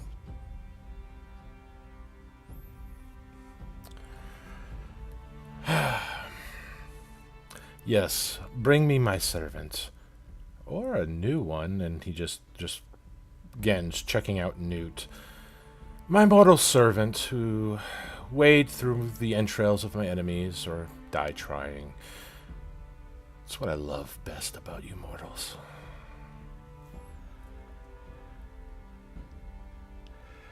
You see, well, there are those that have other ways into my realm from your world, and they're on the move. We don't want them here. I don't want them here. Trust me, really. No need to trouble yourself with the details of that right now. Without a proper servant, it makes all of my subjects uneasy, tense, homicidal. Some of them, at least. What is important is getting me what I want. And his fingers just lightly brush Newt's lower back quickly. Before I get bored. You wouldn't like me when I'm bored. So what? This trinket, what exactly is it? Just to make sure, you're getting your best value. I don't want to cloud your little minds, but let's just say it doesn't belong in your world.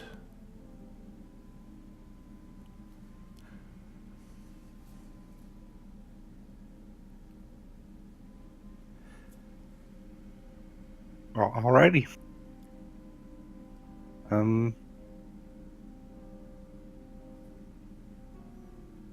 Althea, are you really attached to it?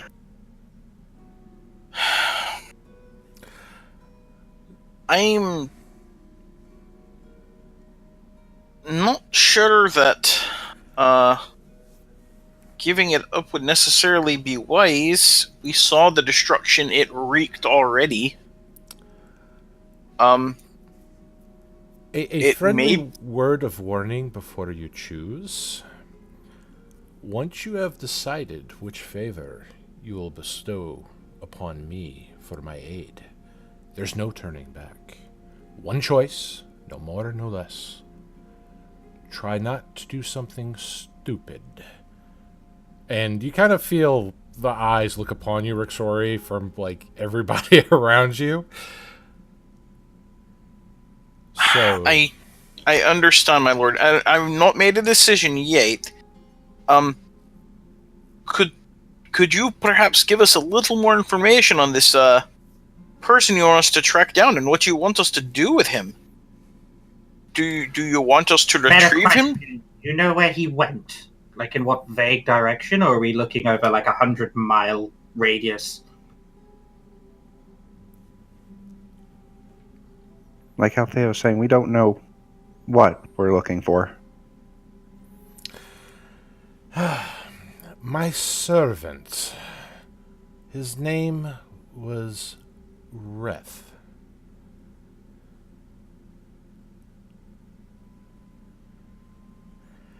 Sorry, coughs. I'm going to cough here in a second. Please tell me there's more to it than that. I hope the story doesn't just stop with his name was Wrath. Master, one moment. Yeah. Actually, were you there? I don't know, was I? I'm not sure if he was actually at that game or not. All right, Rixori's going to lean over to Althea and Katsu and says, you guys remember that name, right? I think so. Remember Mr. I'm late. I need to get back to my master. Maybe. And now I suddenly understand why he was so eager to get back. The kobold. Not the kobold, the Was that Katsu or was that It was Katsu. Was when we found the kids with the basilisk, and we went deeper in there, and we found the guy who really, really, really wanted to get back to his master. Yeah, that's right. I guess I understand that. Althea smiles a bit, and she looks at the archfey. Do you want us to just find him, and rescue him from whatever he found himself into? Bring him back. Or replace him. And again, he's just very creepily, hovering by Newt with random physical contact. And you see Rixorki is trying everything in her power not to just lose her shit right now.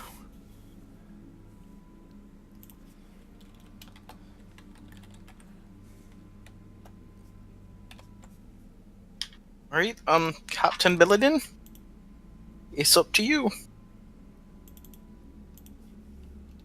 I would say, if we want to give up the trinket that he was eyeing, I don't know if it couldn't be in a safer place than in the hands of someone with this level of power. As in, they could definitely keep it safe from those who might seek to misuse it. Or it's his rose, he turns around and kills us. Yeah, what a wonderful idea. Though search and rescue. But we already did search and rescue Reth. No, we search and rescued him like a year ago. Yes. We don't know what's happened since then. How long has he been missing? Oh, time. Let's see. By your standards, 7 months?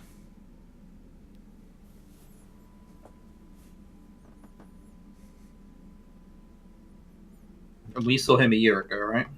13 months ago. He got lost again. So he's likely to be around.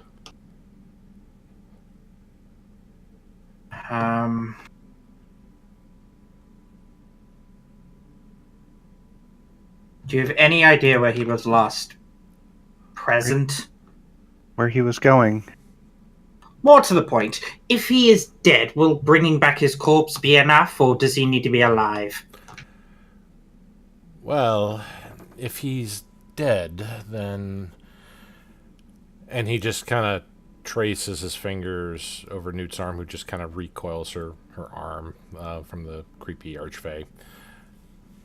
Well, I think you get the point.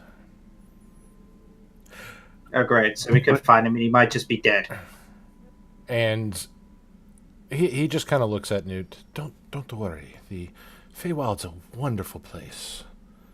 Good for a visit or for an eternity. And he just, like, kisses Newt's hand. Wait, hang on. Can't you bring it back to life if we do bring it back here?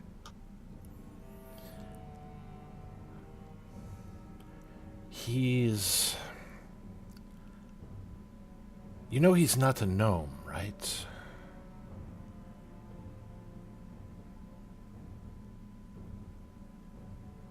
Of course I didn't know that. I didn't really choose to question his place of origin when...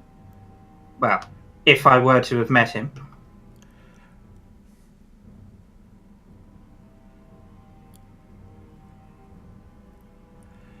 If he is dead, then the magics bestowed upon him would have been released, and he'll be... The husk is no longer good. I cannot use it. But you... Your bloodline...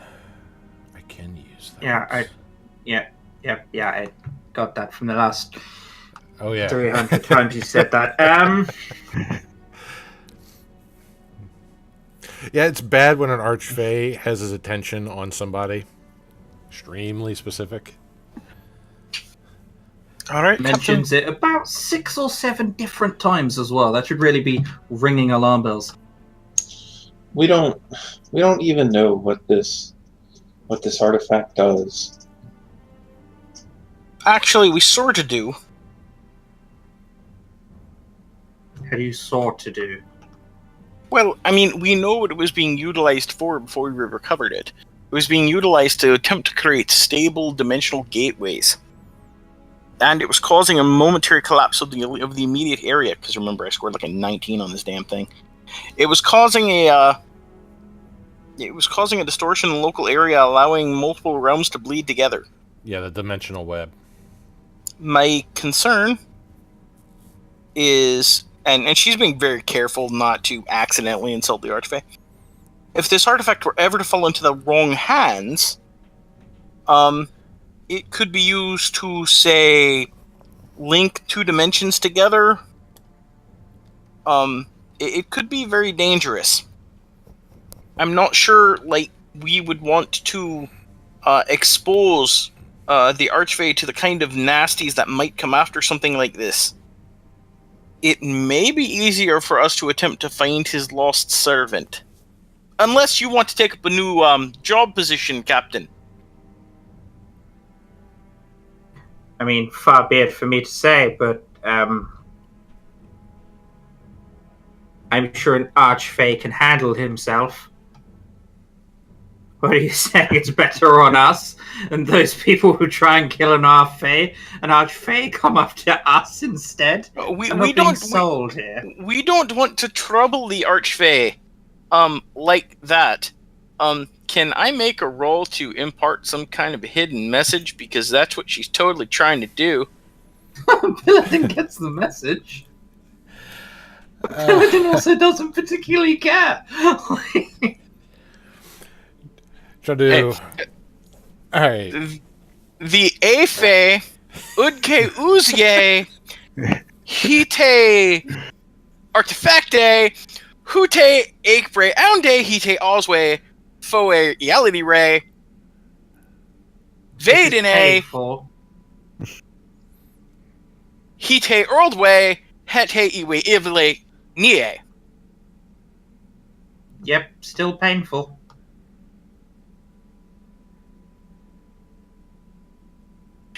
Okay. I think what Althea is saying, Master, is that the artifact is worth a lot of money and we should hold on to it. Right. Well, Villadin translation. Hey, come on, that was some pretty slick pig Latin, damn it. That was impressive. Alright, let me put it this way. Captain, if somebody were to get their hands upon this artifact and would seek to expand their realm by absorbing other realms or merging them, that's a theoretical possibility. We don't want that to ever happen. Mostly because it's theoretically incredibly catastrophic for whatever realm would be absorbed. But regardless. Oh my god, well just... We live in a realm, that's where we keep our stuff. Fucking Ren. Find him.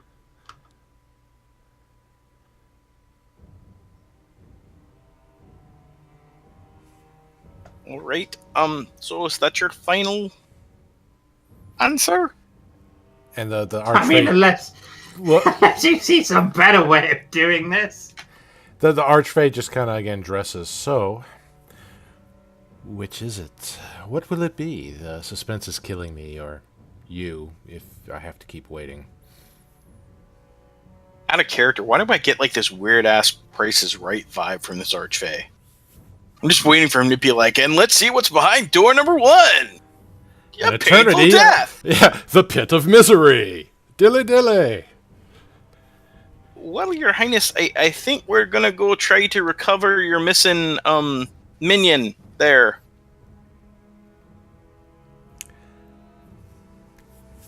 But Billadin, is that correct?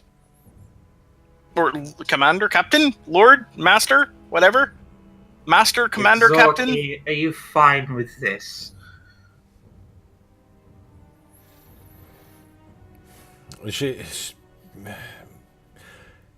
You're seeing her. She still looks like she's on the verge of just going into a rage, but she's trying everything she can to just suppress it. She doesn't like anything that she's really hearing here, but this is not really about her.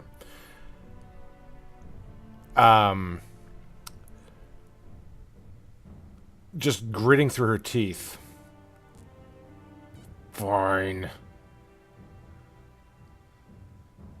Okay, good. You have the job of convincing Princess Newt to come along with us then. Is everyone else okay with this?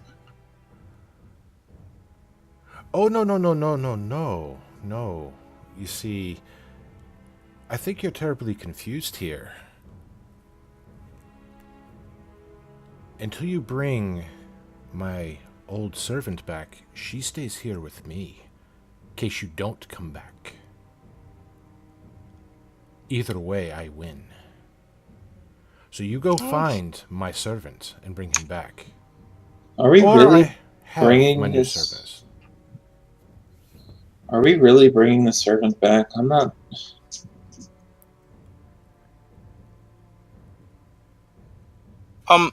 We I mean, don't have that's a the lot. idea. Yes. You're the one who wanted to come in here. That's not my point, Althea. We can be done with this right now if we hand over the artifact. No, we can't. Well, one thing I am quite curious about is how does time flow in this place?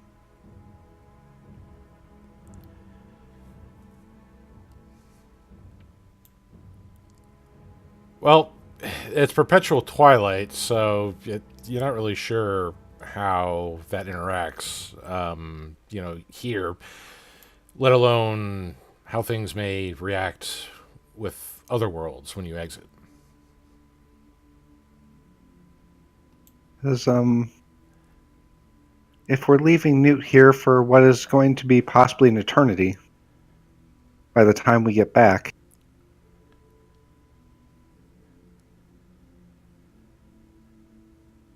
that is something I am slightly concerned about.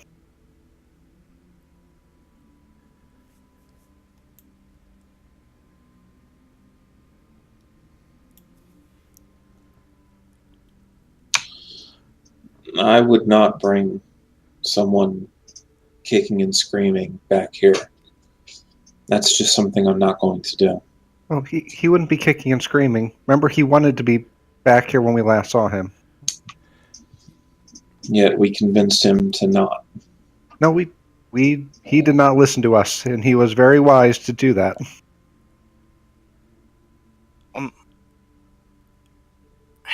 She doesn't want to say it because we're still in the archfey's realm, and if she starts talking, the archfey is going to know everything she says, and she knows this.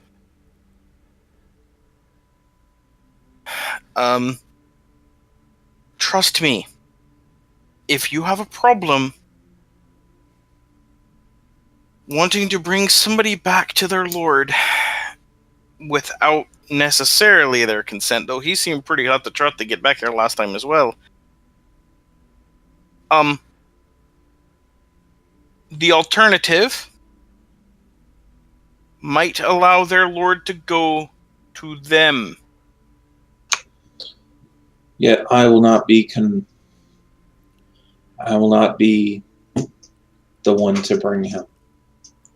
And frankly, no, I don't trust you. Well, you're a right ass, aren't you? I told you, coming here is dangerous. And you were like, Okay, we can leave the petty squabbles for afterwards. There is a bigger matter at hand than who is right and who is wrong. She keeps assuming that what I'm talking about is the danger to us, but it's not. And yet she keeps bringing it up like a child. The fact that this conversation is still going on is boring me. We're either handing over the trinket or we're walking away with Ren. Somehow, if Newt stays here, I don't think Rixorki is going to want to leave. I just look over at Rixorki. I'm more concerned about the time flow of this place. Because if we are gone a week, but instead, 10 years, 100 years passes here.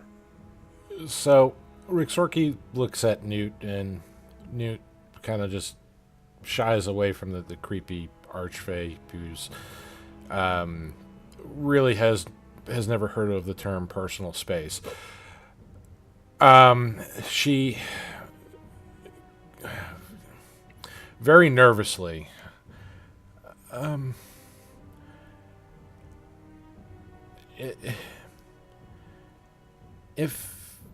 if I have to stay while they find your servant, you answer Katsu's question and you bring back Sebastian, and they go find your servant.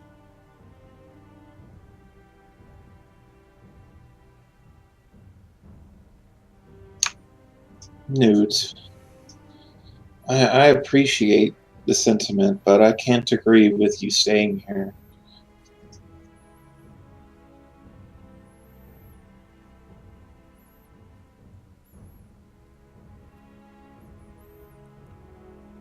And she's just kind of looking at everybody else like, you know, what are you guys going to choose to do? She's you know, she also just kind of mouthed off to the archfey a little bit as well, so she's also kind of recoiling a little bit from that. Yeah. All right. Seeing the situation, seeing we have a person who's going to force their will. Anyway, we're in another hostage situation, pretty much. Anyhow, she utterly glares at Katsu. She says, "Fine, we'll give the artifact up." And then she just mutters under her breath, "And every single person that dies because of your stupidity is on your head and not mine." She says that directly to Katsu. And he doesn't care.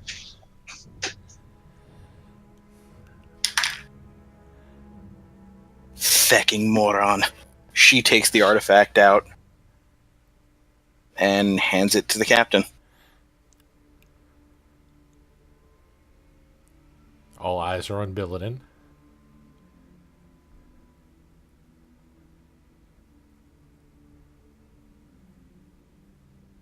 Hand it over. All right. So you hand over the strange, fractured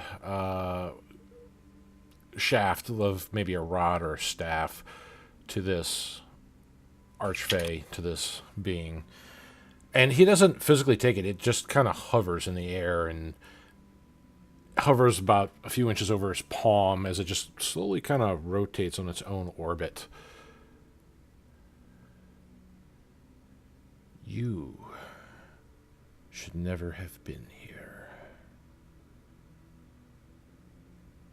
And he closes his hand, and as he does so, the artifact that you found just disappears. There's a little bit of little wisps of gray smoke as it does so.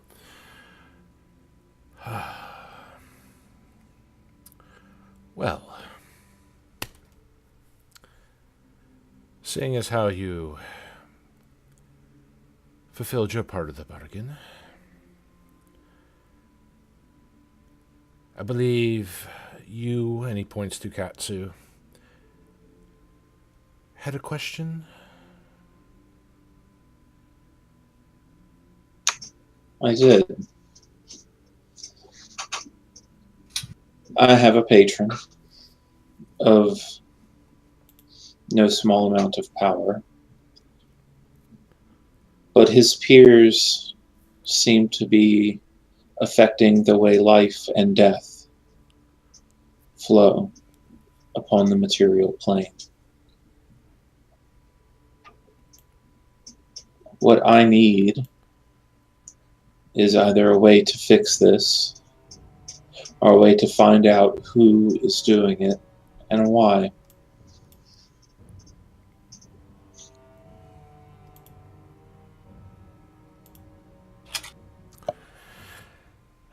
And he just kind of looks at you.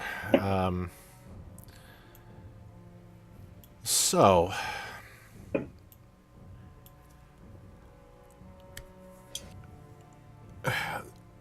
in a nutshell, in short, so that your minds can perceive, what's going on simply is an event, a movement, an apocalypse. Happens every era, at the end of every era. Which is to say, now.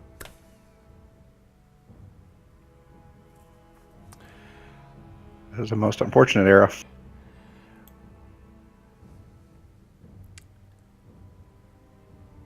So, something else here, if I can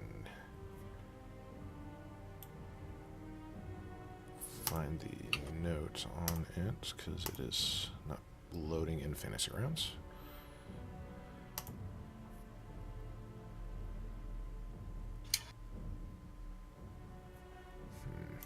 Try this.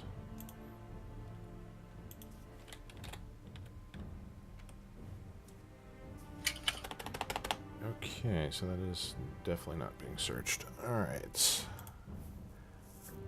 Ah, here it is. Okay, because it wasn't in that. So, to expand a little more on your other part of your question, Katsu, the Elder Ones have given rise to the Soul Weir. To the what? The Soul Weir. And he just, like, rolls his eyes a bit. The way the Soul Weir prevents souls from returning back from the dead. It traps them where the Elder Ones can get to them, where they can feed off of them.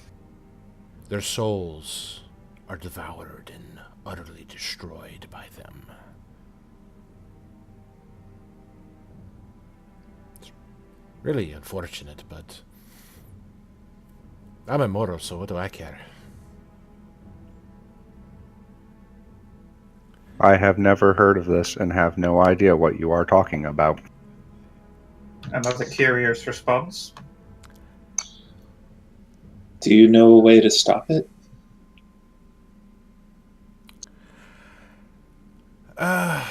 No. I don't even know how it was called forth. Your world is a little different from some of the other worlds of this great multiverse. You see, your world was a battleground for various gods who warred and betrayed each other. And using their great power, they managed to ban each other through a divine gate. It is thought that from this divine gate that their influence can be halted directly, but their worshippers can still be granted power. The Elder Ones also do something similar. The Primordials, if you would, can grant their followers power, and he kind of gestures to Katsu. However, the rise of the Soul Weir is something quite unexpected. And you are right, it is very concerning if you have a soul.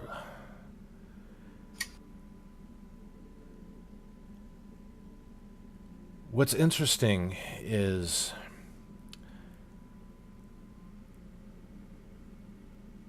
if you die, your soul will become trapped behind that Soul Weir.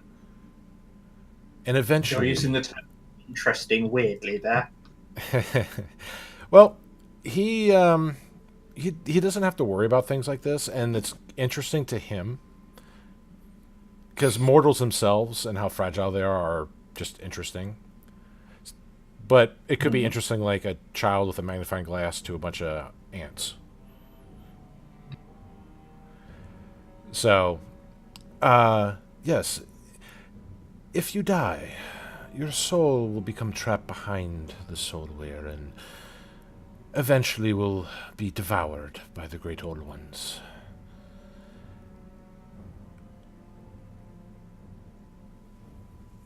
What's interesting about that, though, is any magics that breathe life into the dead. And he starts describing spells and rituals that Rixori, Althea, that you're very familiar with, like Reverify, Raise Dead, Resurrection, True Resurrection. will not work because the soul will be trapped behind this barrier. And if they're devoured, well, there's no hope. If you manage to find out how this barrier was put up and break it down, those who are trapped behind it could be freed and restored. Perhaps. I'm sure you could communicate with those trapped souls, but they will still be trapped, though, until they're consumed by the Eldritch horrors. Rixori very slowly raises her hand. Question, what about his? Well, his is an interesting one because he did not die on your world.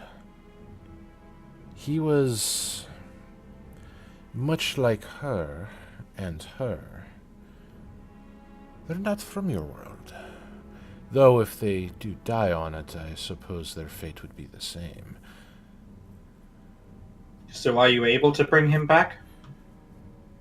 I do have that power, yes.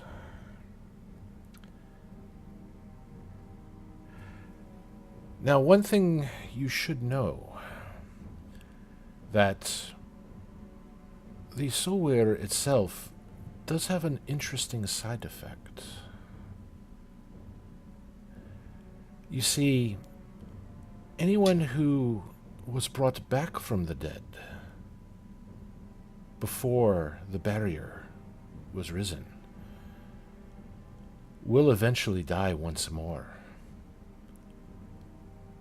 There's really nothing you can do to halt that other than destroying the soulware itself. Even traveling to the Feywild or another world will not prevent this from happening. They are on borrowed time.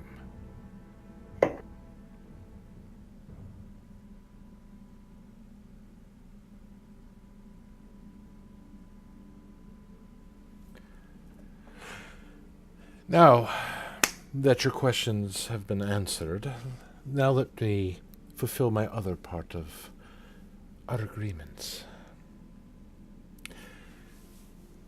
He goes over to the boy, and he gestures for Rixori to lay the body down. Rixorki lays the body down and just kind of steps back, still both hands now on the battle axe. Newt just still looking, just kind of wide-eyed, like, what's going to happen next? The archfey moves his hands, and you see the almost like burial wraps that they had around him to help with body preservation just get torn away. You see the wound from where this dagger plunged right into his chest, right where his heart is, right through the sternum. And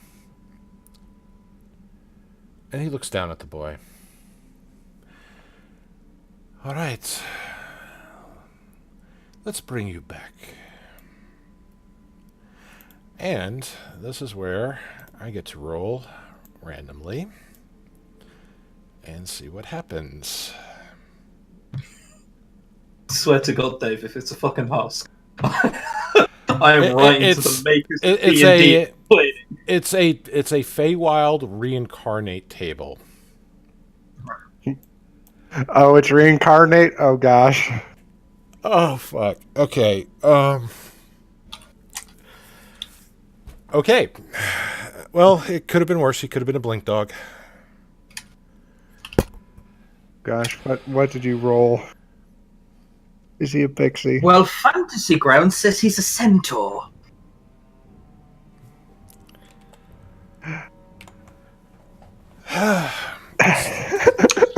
That's amazing. Well, the other choices, and some of them included gender bending. Sprite, blink dog, fairy dragon, unicorn, satyr, elf, all the various subraces. Centaur Pixie? means that there's like a vague reason that Pixie? you may believe it's true. Minotaur, Displacer Beast, Owlbear, Dryad, Nymph, Were-Tiger, and Werewolf. He could... Dryad would have been funny. Nymph. I didn't hear human in any of those options. Elf is the closest one. We do not need another elf traveling around with us. Well- We've got enough of them. Hey, at least he's half human? The top half? So yeah, you see his hands glow over the body, and you see the wound on the chest close. The skin starts to return to some color. It's no longer as pale. And you start to see the chest start to rise and fall for a moment. And then you start to see the magic start to wash over the body. From head to toe, this bright light just starts, almost like a ring, just traces over the face, the shoulders, hips. When it starts going past the hips, the legs start to become a little more furry. The feet become hooves. His lower body starts to take on the form of a stallion. And he's still just kind of laying on the ground. And Newt's seeing all this, and her eyes are just wide. Rixorki is also just kind of... That's not how he was.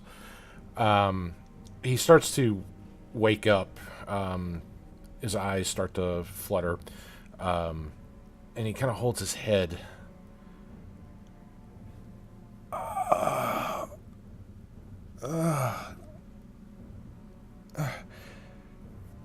And for a moment, he just kind of...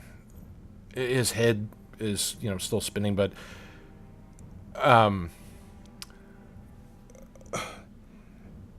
Look out! Aramel's going crazy! And he just looks around, and he sees everybody standing above him. A lot of people he doesn't recognize. And Bit late on that one, buddy. yeah,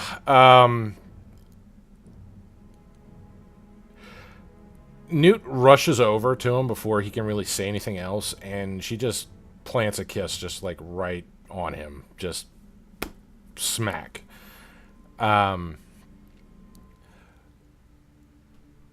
He's just stunned for a second. Just Newt.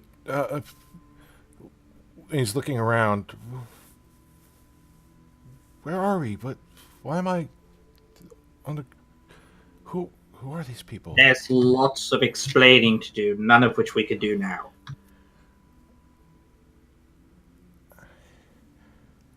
Right. I think that concludes our deal here, doesn't it? You believe so? She'll turn back to the archfey. She's still really not happy with the deal we made because of situation. Thank you for this exchange, my lord. And Leaving with so your soon? Oh no Well- no! And he just kind of. You don't understand. Slad's been brought back. She honestly loves him. She does too. It's time for a celebration. What do you say? we have important business waiting for us back home, Your Majesty. Come on! Wine, love, and biscuits for everyone. Well, I do like wine, love, and biscuits. Are they chocolate biscuits? They can be. But I do like wine, love, and biscuits, especially the love. They can all attest to that multiple times. However, again, unfortunately, we before this occurred that had us come to you, my lord, we were displaced for over a year. And our world is in peril. So we kinda need to get back and take care of that problem. As much as I hate to admit it, Althea is correct. And I have to second her motion. We do have things we must take care of, which is one of the reasons I was pushing for a rather hasty resolution of our deal, sir.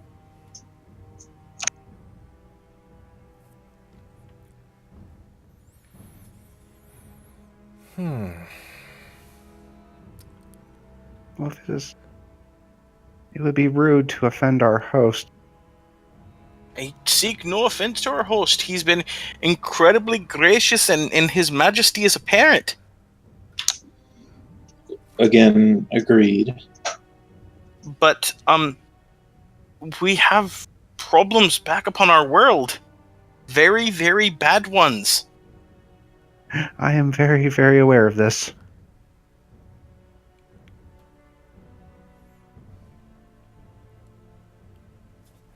So, as you're making your case, he's kind of floating around, making gestures with his hands, and you see the forest ground here just start to rise up a little bit. You see roots and things start to twist and take shape, almost making like living furniture. Tables, just kind of they kind of bend and arch to make makeshift chairs. And soon there's this huge, like, banquet table. And upon it, this glorious feast. Coming out through the tree lines in the woods are various other fey creatures. Other satyrs, some elves that live in the Feywild, other sprites, dryads, even some, personifications of nature's beauty, the nymphs themselves. Oh, this is not fair. My lord, as difficult as it is for me to once again state... Sir, we'll tell you what. If we have this feast, we all get to leave afterwards. We all leave this realm, all of us. Is that okay? Well, of course, you can leave. Just wanted to do And a little celebration. And you will let us all leave, all of us. I am an archfey of his word. Okay, then. I don't know, I just suddenly picture him with a big feathered hat. Yeah, Tion is kind of whispering to Althea again.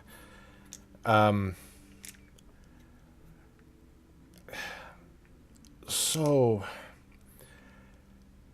I think what he's doing here is, I think he's doing a joining of the hearts. He's doing it for the wee lass. I kind of get that. Don't think she's old enough for that, and but celebrations are fun, and those are nymphs. Those are actual, real nymphs. And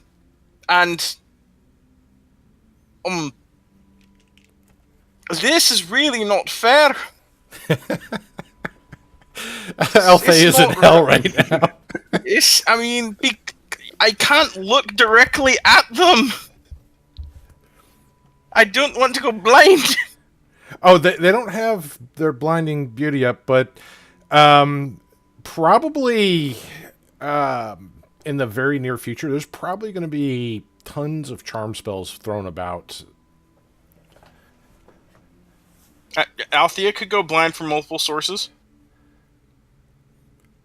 Oh, come on. Especially You knew when that was coming. Belladin commences with the jiggling.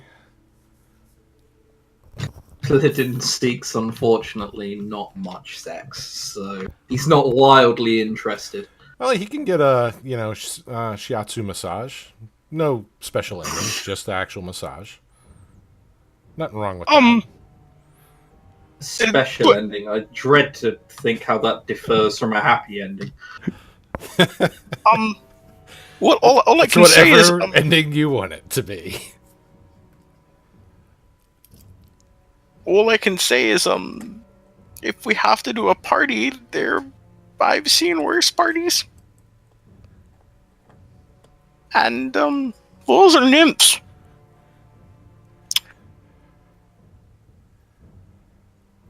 So let's eat. Let's have our little celebration here.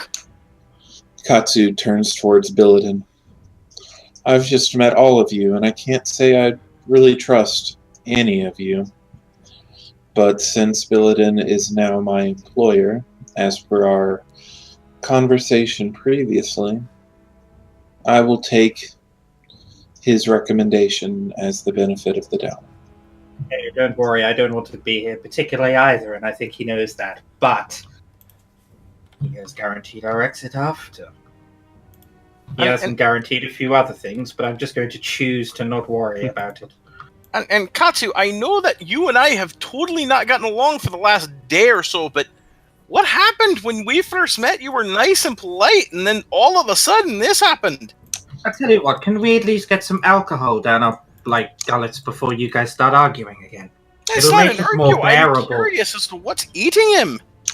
My village, my life's work to keep peaceful, is gone.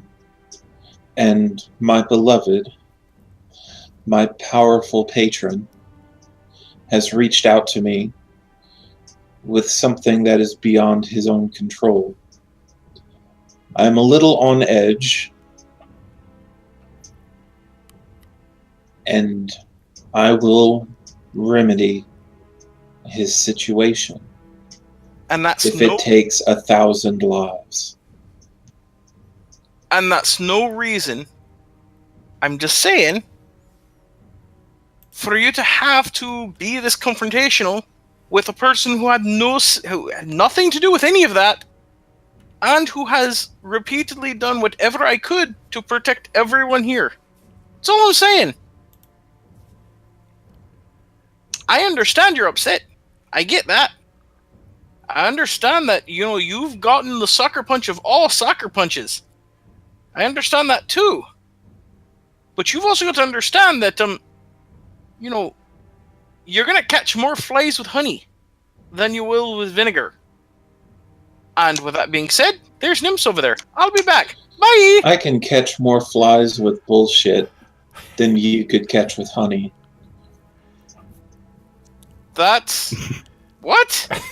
You remember literally a minute ago when I said, can we just drink before this descends into an argument? That's not even an argument. That's not a phrase. Just It's not a thing. more civilized than you two are. Just get some alcohol down you so I can bear the two of you. What? That wasn't even a thing. There are nymphs over here. I'm gonna go hang out with them. Hello, nurses. So Sebastian, who was still on the ground, kind of mentions that he feels kind of weird, and when he tries to get up, it's at first he doesn't realize why his legs aren't quite working like they used to, and it doesn't quite understand until he looks down, and then he looks at his body and he sees the horse's ass literally attached to him, at which point he passes out. So the other girls, Rixorki and Newt, are taken to the feast table while some of the other fake creatures just, make sure that Sebastian is comfortable while he's passed out. So, to just kind of summarize, who is eating the feast and who is partaking with any activity with the Fae, be it massages or, whatever. I just need to know who's doing what. Katsu would want to find a rather intellectual looking, or maybe not intellectual, but high society looking Fae, and just sit down across from him and just chat. Okay. Althea will be flirting with nymphs, but she's actually going to avoid eating or drinking anything. I'll be drinking. I'll be drinking moderately, and I'll be eating less than moderately. Also, I'm going to look for when Sebastian wakes up, because someone needs to explain the situation to him. Okay. All right. Well, D4 of bad decision says I am going to eat Now, and again, drink and try to go ahead. get rid of my problems that way. Okay. And then suggest at some point we should summon her mother, because she'd like to be here for the ceremony. Because, oh wow, another great roll on the dice of bad decisions. Yeah, and one thing though to clarify, she will be flirting with the nymphs. She's not having sex with any Fae. That'd be great, but not here.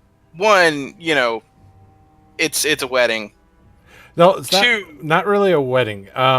So Tian will kind of clarify it, and this is kind of what the activities about start to kind of turn into. So joining the Fae don't really have marriage. They're more akin to actually what Althea's mindset is, that love is infinite, that it's not finite. So they don't really tie themselves to just one person for love. They love whomever that their heart goes out to. But they do recognize that sometimes there is a stronger connection between two hearts, and that's what the whole bonding celebration's about. It's to celebrate that moment. However, yeah, that's still too wedding-y. Like even for no, Althea. it's not wedding-y. It's Oh, more no. of eyes wide shut. Yeah, that's not her bag. It's Well, even while not you her are thing. eating, this is stuff that's going on right in the open all around the area. Yeah, which is exactly why she's not partaking in that. She'll flirt, but she's not partaking in that. Not here. Okay. She's hypersexualized, but she's not even hypersexual. She likes sex, but she's not stupid, and she doesn't trust Okay. anything in this place. Fair enough. Rixori and Billidan, you're just eating, correct? Nope, I rolled the dice of bad decisions, and it just kept popping up one. Rixori is going. She's getting drunk and partying, and So She's finally okay. coming out of her shell. Billadin wildly drunk. is drinking moderately and eating less than moderately, is I think the way I put it. So I'm not eating a lot, but I'm drinking a decent amount. Katsu will eat, but will only drink non-alcoholic drinks. I'm sure now Dave will tell me why eating is such a silly idea. Okay, well, no. But you're not partaking in any other activities, Billidan, other than the drinking and nibbling? None. Okay. I'm keeping my eyes out for Sebastian to wake up. Okay. So, for those of you who are eating, be it, moderately or not, drinking alcohol or not, just as long as you're actually eating from that feast is the main key here. Mhm. Those of you who are eating, you are going to have a extended Heroes Feast effect Nice. upon you. Okay. Congrats, guys. So let me see if this will let me put this in chat. It doesn't look like it's going to let me. There we go. So I put a little shortcut there, and I'm going to see if I can get this out for our viewers here, just in case they don't know what that is. So Heroes Feast, basically, a great feast is brought forth, including magnificent food and drink. The feast takes an hour to consume and disappears at the end of that time. the beneficial effects don't set until the hour is up, which again the up to normally it's up to 12 creatures, but this is kind of extended because it's coming from a deity essentially. So any creature that partakes in the feast gains several benefits. The creature is cured of all diseases and poison, becomes immune to poison and being frightened, and makes all wisdom saving throws with advantage. Its hit point maximum also increases by 2d10 and gains the same number of hit points. These benefits normally would last for 20 hours, but this is going to be extended, again, because of the deity. So, on that note, let's get those temporary hit points out here. And I'm just going to roll these directly out here. Everybody should see my die rolls. So, 10 points. Yeah. Nice. So congrats, Rixori, guys. All of us, or no, just the ones who ate. So it's Rixori's getting 10 hit points. okay. Billadin and Katsu. Congrats, guys. Yeah, sorry, yeah. That's So fine. wait, what did we get? 10 hit point, 10 temp hit points. Oh, that's You also get advantage on no, wisdom it's saving 10. throws, Yep. and you can't be And you're frightened. immune to fear. And poison. For Nice. how long did you say? You said extended. This is 24? extended, so it's going to last a little more than 24 hours on this. So it Gotcha. may last Alright. like maybe a couple days. Gotcha. That's hit point maximum, not temp. Wow, that's. No. I was just reading the spell. I thought it was 10 temp hit points. That's Yeah, it's hit point 10. max. It's your hit point max goes up temporarily. Yeah, it's not I'll- permanent increase. Yeah. Althea would have gone in for food, but not after the shit that happened with that cloak. Right, so where do I put the hit points? Do I just put 10 temp hit points on? Yeah, you can treat it in that pool with that, but it for terms of healing and everything, it counts as your maximum kind of bumped up, but it's not permanent. So you can just throw it on your character sheet in the temp pool for that for right now. I got on another note here for this. Called Feywild. Yep. Like I said, Althea learned her lesson about messing with shit she doesn't trust. Okay, well, Rixori, you're the only one that decided to partake in other activities. Am I now married to a Fey? No, not at all. Again, they don't believe in marriage, and you're not heart-bound in anybody. You're partaking whatever physical activity you picture Rixori would have taken. We're not going to any details with that. So, with that, because she partied with the Fae, she gets a point of inspiration. Nice. Yay. Now, Billadin, you are waiting for Sebastian to wake up, and when he wakes up, he again, he doesn't quite pass out this time, but he's kind of freaking out because now when he's waking up, there's people literally doing all kinds of things around him, and yeah, it's Using just him like as a bed.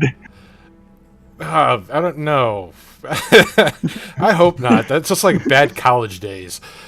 So he wakes up, and he's kind of starting to freak out because what's going on, and there's this drow just, kind of walking over to him.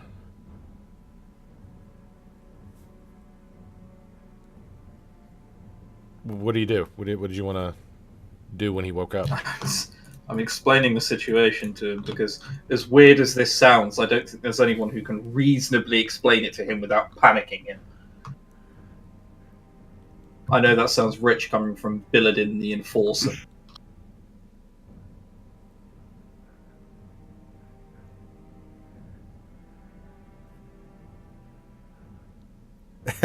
Rixori's doing a tell-all as she's getting drunk and just hammered.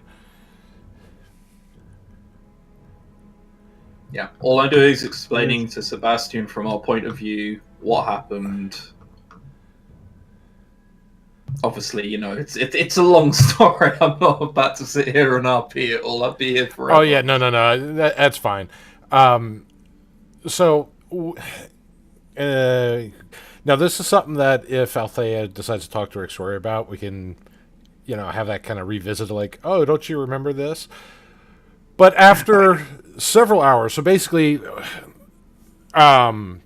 you're pretty much here for almost like for a long rest, just feasting, partying.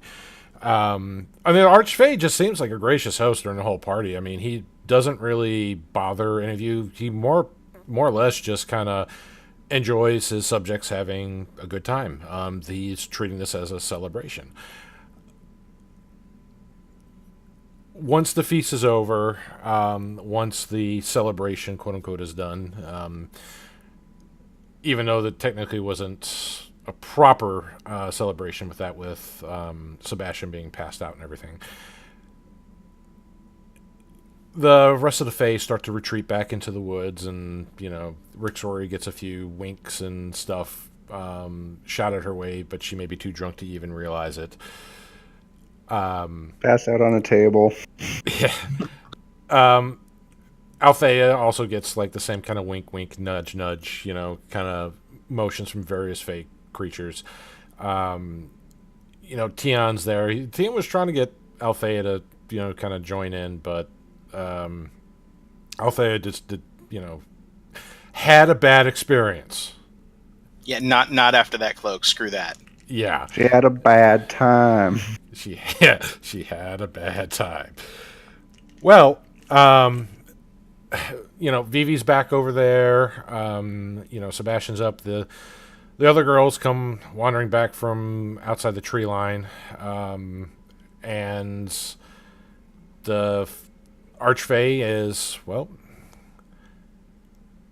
I'm a fey of my word.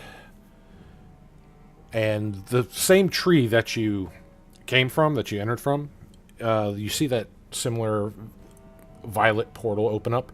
And it's only now that you realize that tree that is now peering that portal from, that tree is actually alive. Like, moving of its own accord.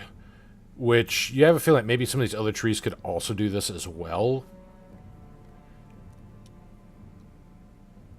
So, there's no telling what other wonderful surprises and threats that could actually loom here. How long ago has it been since I was drinking? Since the festivities started, we'll say 8 hours. Yeah, how long has it been since I stopped drinking? Well, Ever? did he, like, if he didn't sleep, could have been just, he could have a cup still in his hand right now. Awesome. I'm choosing to believe that doesn't actually, it's not there. What I'm seeing isn't actually a live tree. I'm just drunk. I imagine you're... Did you ever watch Archer? No. Which scene are you referencing? Oh, there's so many different scenes. Yes, there's so many quotable bits. Alcoholic. Rick Rory's not even my real name. You're not my supervisor. Well, but yeah, he opens the portal for you to go back home whenever you're ready.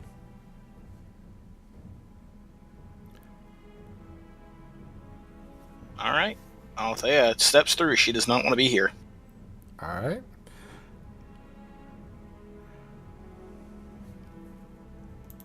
So Althea goes walking through the portal, and again, bright flash of purple. Little bit of emotes just fly out the portal. Sebastian is the next one to go through because this is all just too weird. Part of him's hoping that maybe he'll go back on the other side being human again. And he just trots off through the portal. Thump.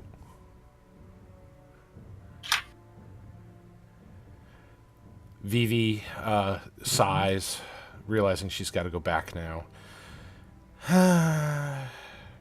And she zips through. Bloop.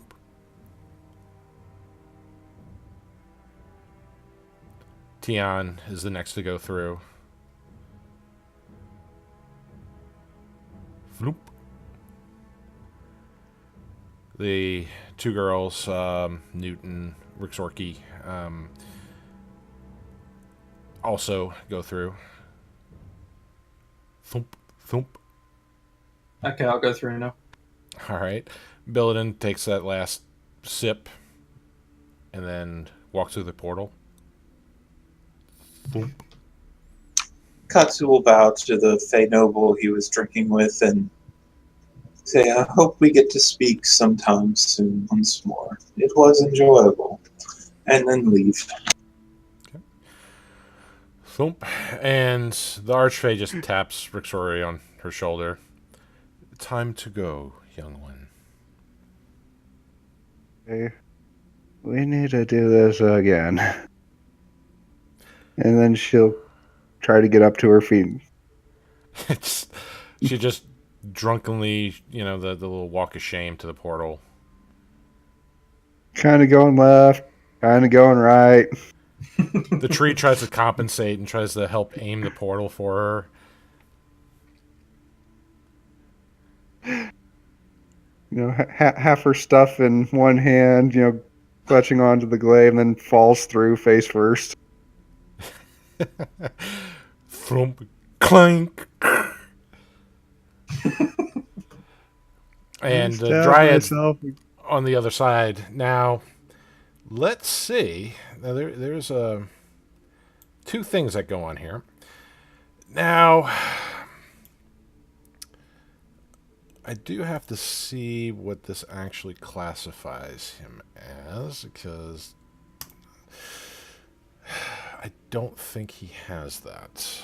I'm going to need Katsu to make a saving throw, a wisdom saving throw.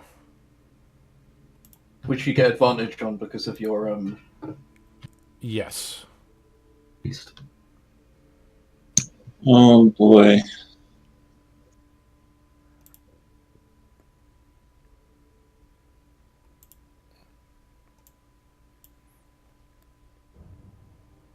With advantage. Wow. Holy crap.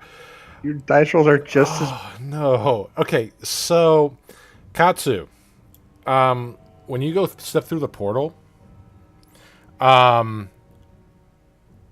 you don't remember anything from your time spent in the Feywild.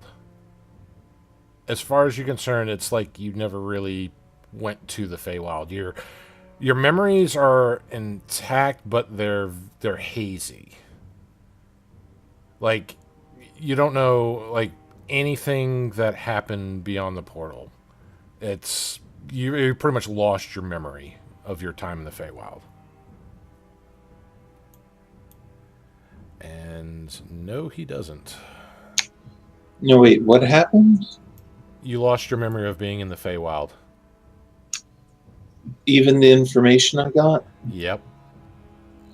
What the fuck, Dave? That's an The effect good of the news is- Feywild. The good news is everybody there can patch you back in. Well, he's not the only one. Sebastian also has no idea why he's half horse. Why he can't remember a damn thing. Oh, god damn it. And everybody else has the Fey ancestry trait, so you're fine with that. You don't have to make the saving throw. However, there is one other. I'm going to let one of you roll this. So I want somebody, just one person, to roll a straight flat d20. There you go, 15. 15. Okay. All right. So you come back through the portal, and the Dryad Maple is there, and welcome back. I hope you enjoyed your visit to the Feywild. I'm glad to see you all returned, and she kind of looks at Sebastian. He is standing. Yeah, well, it does happen. I do have something to tell you, though, sweetheart. You now have bragging rights, the likes that so far very few other beings have ever had. I had the option to sleep with nymphs and turn them down, but I will never turn you down. And she just kind of embraces you, and I missed you in the past week. We were gone a week? Yep, Feywild has time warps in the Feywild. It's not really static. Sometimes days can just be minutes, or days can be years. It can fluctuate any variation in between, which is why you rolled that d20. On the downside, sweetheart, we might have doomed this entire world.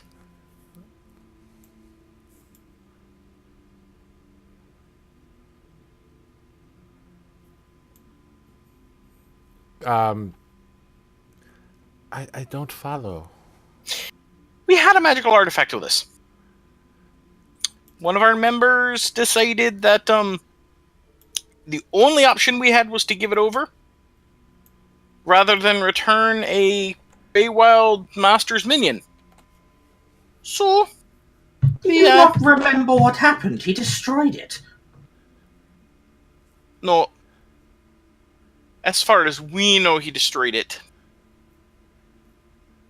But what do you think happens to things that are destroyed? Katsu has no idea what you're talking about. When you're talking about a god who can just will it back into existence because it happened within his realm, happen now. I'm just saying I don't like it. He's a good guy. So are we going to go into the Feywilds or not? That was lovely. Sebastian passes out again.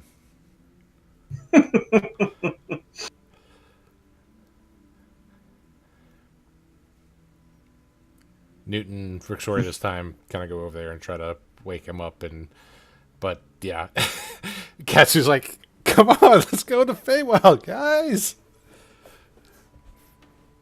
Do you not... Katsu, we've already been.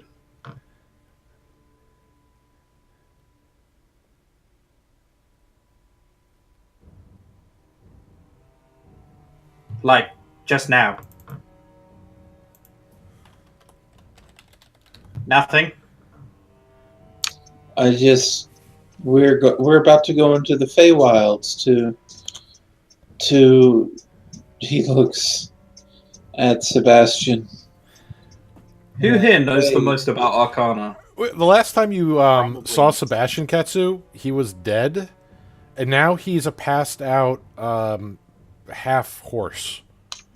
Maybe the archfey can explain what happened to Sebastian. No, we've already met the archfey. We talked to him. You gave up our artifact to Who him. here knows the most about Arcana? I dropped an Arcana for 20. I dropped I it don't in think 20. that's... Can you explain then what happened then? Because I presume you know about this. Yeah, it's very simple. The Feywild affects people who don't have Fey blood in them in certain specific ways, and it appears that you have garnered a form of amnesia from traveling through the Feywild due to the fact that your biology wasn't compatible with the general area. Basically, you're not an elf, and you're not a Fey. Oh. Actually, it reminds me one. Rick's Orky needs to roll. Oh no. Okay, so that was save. Oh no. Okay. So We can bring Katsu back up to speed. Oh jeez. Rick's Orky. yeah, Rick Sorky seeing Sebastian as a half horse, and is just kind of looking around. Same confused look like Katsu's got. Though hers is a little more guarded, like, what the hell is going on? Why is her head kind Okay. of spinning? And Althea, without Actually, hang on, no. Vivi went with us, right? Yeah, Vivi's there. She's back in the Vivi, portal. can you explain to Rixorki what happened? Althea, can you please pick Rixori off the floor? She can barely get her on a chair. Get some water down. Prop her up on her God. own Yeah. glaives. Just use them as supports. She'll start hauling Rixori up and getting her over to a chair. Once Sebastian has awoken, I will explain to him the situation again. My clothes are on fire, so I don't need them anymore. And I'm free. So Rixori is drunkenly going around camp like a naked toddler. Dory's been drunk like 3 times in her life total. I'm picturing that scene out of Second Sight where she's running around just avoiding clothes and everybody's trying to chase her to put clothes back on her. Newt's trying to explain to Rixorki what's going on. And Wasn't Vivi doing that too? yeah, Vivi's trying to talk to him as well.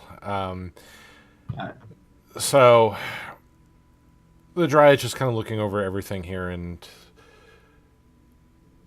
she just kind of hugs Althea. Is glad to have Althea back.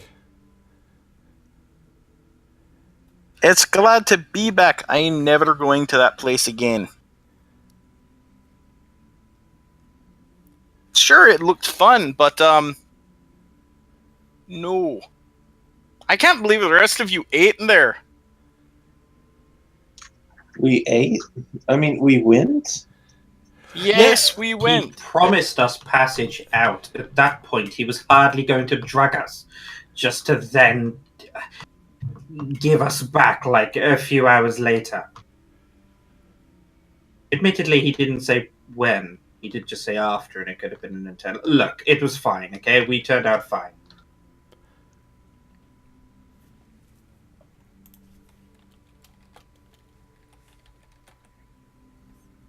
Did I ask my questions? Pretty much, yes. You did. You also got a terrifying answer. Yes. You're probably lucky you forgot it. Well, no, I need that answer. Hey. Dryad, can you open the door to the Feywild again? No, you don't go back there. I'll just... You heard the answer, right? I can just relay it on. Yeah, you can tell him all of it, some of it. However, you can mess with him if you wanted to and tell him something completely different. No, that's tell him. mean. That's mean. I'll tell him everything that happened. And if there's any details that he misses or needs elaborated on, I can do Arcana to help with that. We'll explain what he I learned. did make notes on what was said. Yeah, So and that's if fine. you just want to say you told me what he said, We're not going to That'll be fine. reread all that stuff. We're not gonna dick you like that, man. No, if you don't remember it out of character, you're not allowed to know. We're going to have to wipe your memory for real. Don't flashy thing him. I'm about to conduct an eye test. If you could just look in the center, please. Basically put, we went there, we got the information, we got back. Yes, what? And there was food and drink, and I had a chance to probably have sex with nymphs, but didn't. And I slayed the evil of my clothes. Far too proud of that for it to be an accomplishment. That's all I want to say. Well, I mean, they were. I'll be honest. Under normal circumstances, if we had been here on, out of character, what the fuck is this world even called? Your homeworld is Exandria. The continent you're on is Tal'Dorei. If we had been here in Exandria, it's like the character had to stop and try to remember what planet they were on. If we had been here in Exandria, I probably would have slept with some nymphs. But we were in a place I didn't know what was going to happen. After that cloak, oh hell no. Burn me once, shame on you. Burn me twice, and I need to stop getting burned. That's right, Althea. Burn all the cloaks. Yeah, no. Sacrifice them all to the abyss. She's just gonna shudder because those were horrifying memories. So no, I'm not about to take those risks. Hell no. I have a dryad honey to come back to now. I just gotta figure And out how to Tion just separate kind you of clears from his this. throat. I'm a satyr honey. I have 2 honeys. I can have more than 1 honey. That's why you catch more flies with honey. Did I just say I'm a fly? Sure, why not? Why don't we 3 retire? You know, you don't catch more flies with honey. I know You you catch catch- more with bullshit. I'm aware. Yeah, you do. I can prove it. We may be able to find I don't. some shit nearby. I would rather have honey because honey dipped fries. Why is this a conversation I'm delicious. still listening to? Dear God. This is why. Yeah, but the You're still talking. Of course, we're still The talking. goal It's of the an interesting thing- conversation about bullshit. the goal of the thing is to attract flies, right? So bullshit is better than honey. You could leave an apple outside for 2 days, it would be covered in the things. It doesn't matter. You know, that's true. Well, I mean, it could matter. What if you needed to cover an area in a specific volume? And anyway, I'm going to go spend more time before we have to go off adventuring. By the way, Captain, where are we going next? Well, that's a good question. I feel like you may want to ask Rixorki that. You're still the person in charge. Gonna turn to Rixorki and Newt, and also Sebastian. Okay, you. Let me explain what happened to you if you don't remember. You were dead. No, you're not. You do apparently have a horse's ass now. Nothing I can do about that. But you're breathing, and so I'm going to consider this an improvement. You, to Newt, you can now ride on your friend. He's now both your male friend and a horsey. This is not a bad thing. She Don't she tell kind her of mother that. well she oh god well yeah so her face kind of lights up like Die. she didn't like even think about that until you mentioned that, and she's like, it's just like she's about to make the most epic squeeing sound that has ever been produced by a creature in this realm. Sebastian, though, when you kind of say that, referring to him like as a horse with that, you can kind of feel the sting with that. You can see it kind of hurts him when you mention that, and he's already got a lot of emotions and things going on right now, and that just kind of cut him. She's just gonna reach over and like pat him on the shoulder because she's saying all of this obviously with a grin. I think that can be heard from my voice. Look, I'm joking. We'll see what we can do about getting you turned back to normal. Actually, given how strong magically you are, you can probably do that. Well, actually, he's not very magically strong. But He's- she cast it. He didn't cast the spell. I never said he casted that spell. It was the little one. Oh, what are they called? I don't know. They all go to the same place in the end. Well, either way, we'll figure out a way to get you fixed up. It's not going to be that bad.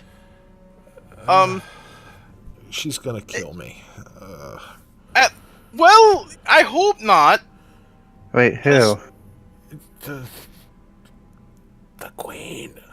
Because we traded a nearly priceless What magical queen? artifact for you. What queen? Queen Rory. Oh my god. Ugh. That's the most That's common right. name in the realms. Proud of me. Illidan, from now on, makes a note to read every piece of literature he can about Rixori. That's it. Rixori, Yeah. we're changing your name. But I already changed my name. We're now Oh, changing your new name to Rixie. That's It's not less my confusing name. that way. That's not my name. Anyway, we'll No, see. it's fine. Rixori's new name is now Rixelfie. That's even worse. You're all terrible people.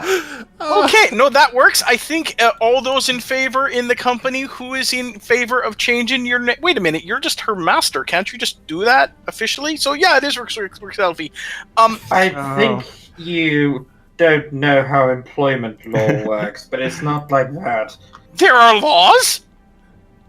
My name Well, is I mean, Mara. there were Get it at right. some point. Anyway, so like I said, anyway, so to keep confusion down, Rixelfie. Anyway, and Mara's now my name. Get it right. Gee, you're terrible. now here's the part. Keep in mind, Rixori's still naked. This is the part to you, Sebastian, was it? In case you're not sure what exactly happened, you and Newt are effectively Fey married. Have fun with that, and then she's gonna look over at Rixori. He's just like panicking, like, wait, what? Oh, you got married by a god. I can't have any control over it. Up to y'all to decide how that's gonna work out. And Newt, relationships can be open. It'll be fine. At which point, Newt jumps on his back, and she's just like, wee! And he's not used to people riding on his back, and he just winds up toppling over, and then she just fluttering and wastely gets back up, and then gets back on his back again, and he's just like now completely in super panic mode. So you got Rixori, who's drunk, naked, Flailing slaying a pot evil like clothing. a glaive. You have Katsu, who's being filled in, still a little hazy. You feel almost invincible, Katsu. You feel great. Like, it's really hard to pinpoint like where this is coming from, but you haven't felt like this before. But you just feel like things are going to be okay.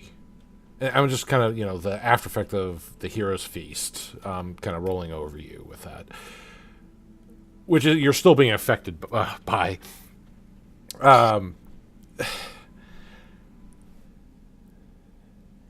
now, you Rixorki,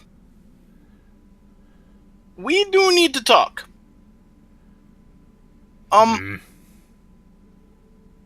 Yeah, look, I've had a really rough time, and as you can see, we have given up a lot to help you and your friend.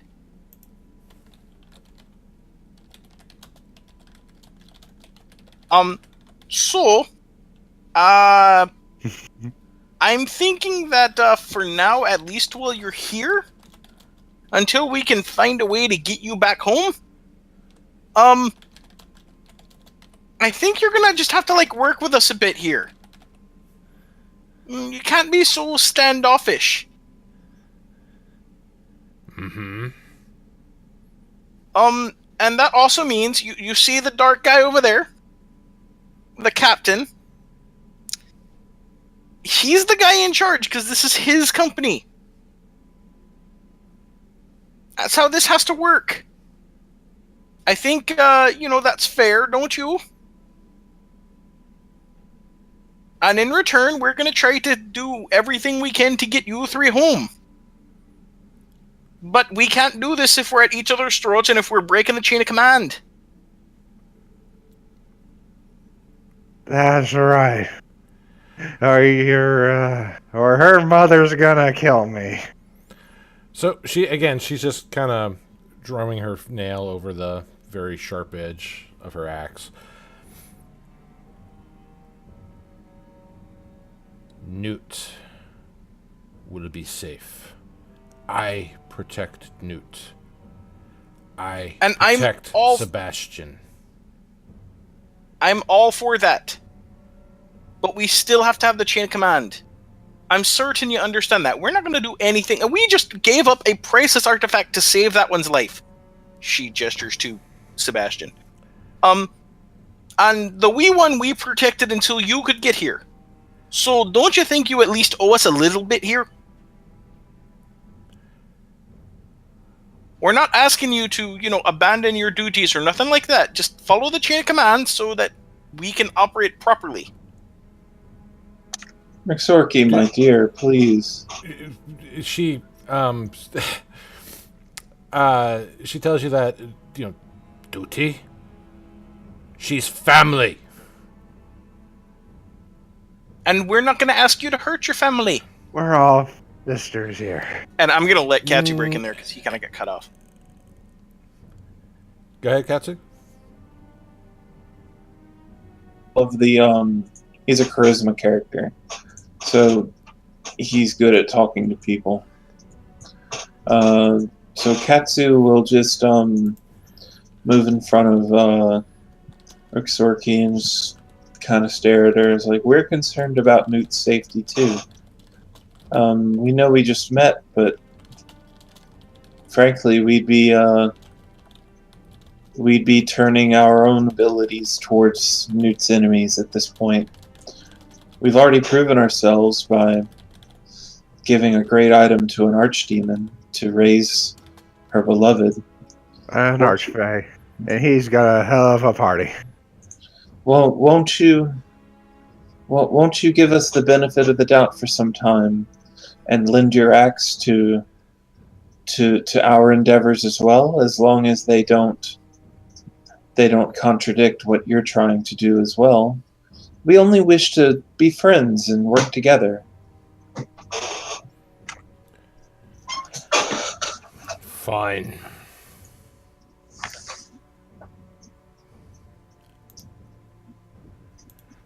You Excellent. Get the vibe that Newt's and Sebastian's kind of safety, their well-being is paramount to her over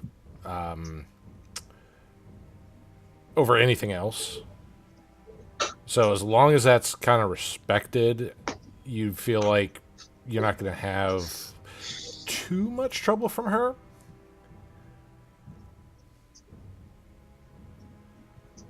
She'll kind of play ball.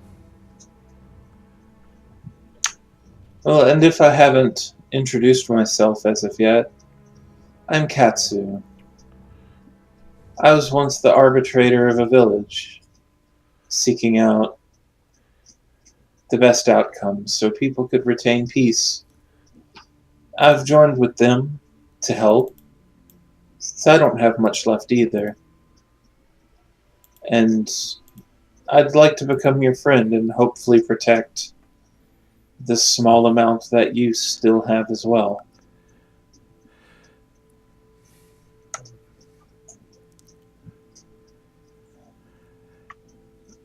And you kind of get the feeling that right now, the small amount that she has is what she calls, her family with that. And on that note, when Rixori was saying, drunkenly slurring her words, we're all sisters, Newt just kind of corrects her. She's still trying to hang on to Sebastian, trying to ride him like a horse. Rixorki is my sister aunt.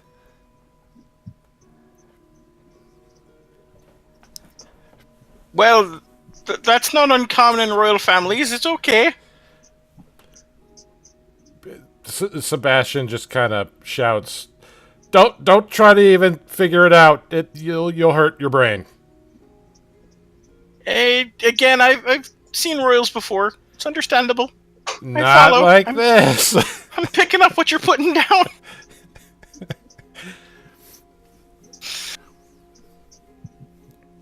Yeah, that's dirty. I'll put it this way. Rixori was Anthony's character, and not even Anthony can really figure out the whole family tree relationship diagram. It was bad. Reed. Okay, well, at least now we have the chain of command thing sorted out, because that's important. You got to have a chain of command. It's important. Someone's keyboard is getting punished. It has done dirty. Well...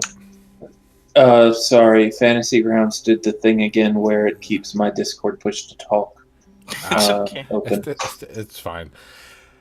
All right. So with Tion still there, you can. And that was just relaxed typing, son.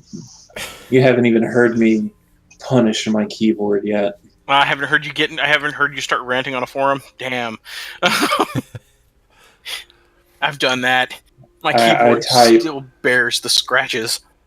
I type at fucking ridiculous speeds. Cool. So, you guys are going to continue your journey north here. So, how much longer do you want to spend at the Fey Grotto here? At least until Rixori is sober. Well, so the party waits at this venue for the next 3 years. Well, normally by rule standards, being drunk is actually counted as the poison condition. However, since it was, they just simply, it used to be its own separate condition, but they did pretty much the same thing. But because of the Fey Banquet, I'm just going to say it's kind of overpowering since it's the same source of magic. So you basically spend about another day at the Fey Grotto just letting her get the hangover and being able to communicate to the newcomers here to kind of get to know them a little bit better. Excuse me. So, if it's treated as poison, Rixori can cure her hangover. Well, yeah, normally it's treated as poison. I'm just saying for the terms of the Hero's Feast, it doesn't really fix that. Now, if you want to use your own ability to fix that, you most certainly can. Oh no, she can't fix it. She'd have to wait till morning to prep lesser rest. So she's going to be drunk for at least a day. All right. So in that time, you do learn a few things about your companions. You already knew about Newt. So Newt being pretty much Fey origins, part unicorn, the celestial being part, and some of the things that she can do just being around her, her healing magics. Rixorki, she's got a short temper. She can pretty much, from what you can see, looks like she can put up a hell of a fight, or at least could handle her own in a fight. But she's not, overly muscular. She's actually kind of a dainty athletic. She's got the muscle tone, but she doesn't have the muscle mass. If she were to actually, pretty herself up, she would actually probably be quite fetching. But because she's kind of more of the rough and tumble type, she still looks good, but she looks like she also would want to, break your spine into. Sebastian doesn't really have hardly any martial training at all. He can't really cast any spells. However, what is amazing, at least in terms of Althea, who could pick this up, his knowledge of Arcana is superb. If he knows things that are beyond Althea's comprehension, he's describing things, answering questions that she couldn't even answer, pointing theories together that she had and showing her, why this makes sense or why this doesn't make sense. And his knowledge of other worlds is also beyond belief. He's pretty much more or less a prodigy in those areas. He's very, very smart. And his knowledge is very impressive, but that seems to be what he kind of brings to the table here now, other than being mode of transport, which still kind of hurts him. And the whole situation for him is kind of weird, too. Just going psyche-wise, going to the bathroom is a weird experience for him right now. So yeah, I can get that. He hasn't quite learned how to helicopter tail yet. Well, no, it's just, he's not used to the whole horse body thing, so he just runs off in the woods and does his thing, and it's just Yeah, It's you not can pleasant. tell No, I understand. Yeah, you can tell the whole situation's kind of bugging him. But Newt seems really happy, regardless. And that's the most important part. Yeah, she's like super happy. Some of the things that she kind of goes into it is that, you know, she kind of lets up that she's half unicorn and now he's half horse, so it's like perfect. And she's super excited because now she gets to, you know, he's like a horse, like you said. You mentioned something to her that she didn't even fathom. So now it's like her own personal pony. I'm so sorry. Not really, but sorry. And you can tell also Rick Zorky is also kind of happy he's back. So it's probably the only times you've seen a little bits of smile on her face. Seeing Newt also being kind of happy as well. So, but outside of that, that's pretty much what you've gathered through the additional time for Rick Zorky's soberment. And her realization that she has damned her clothes to hell. Well, they were damaged in the first place. But, what? I don't remember most of last night. What happened, guys? You partied like you were a teenager in a wizard's tower.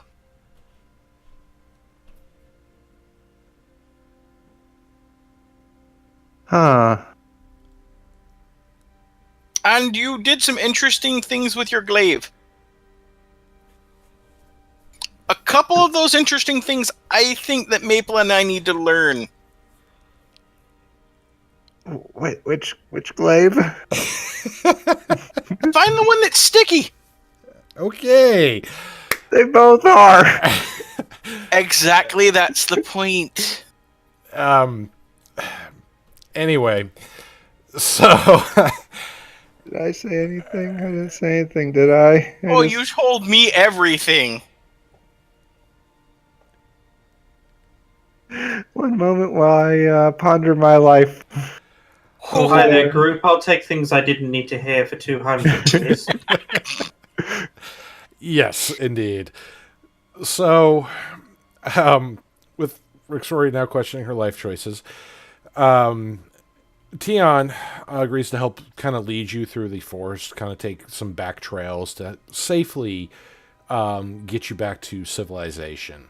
It's one of the many things that satyrs actually can do. They can lead you away from trouble, or they can lead you into trouble. Depends on their mood. So he starts bringing you back to the Feshon River, crossing safely over there. And you start heading back by the Timber Bastille.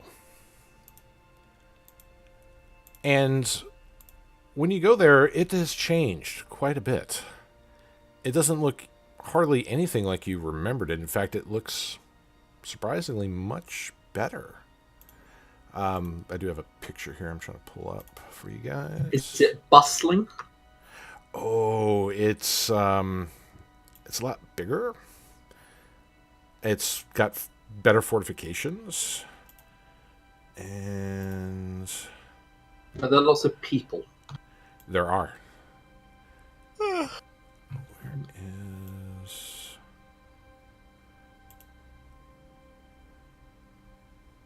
Let me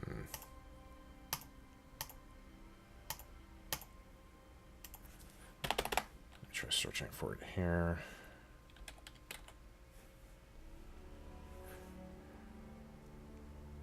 Ah, okay, it's under this folder.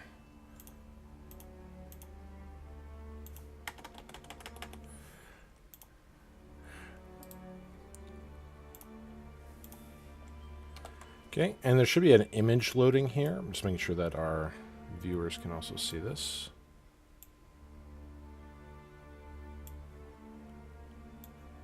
Can anybody not see the image? Sorry. I can see it. Okay. Hmm? So yeah, It looks like festival time at Hogwarts. better than festival time at the Feywild. So, yeah, you see this place, and the fortifications are no longer timber. They're almost solid stone now. There's actually an outer kind of perimeter courtyard as well as an interior with more homesteads, larger structures. It's actually better protected now than it ever once was, and busier too.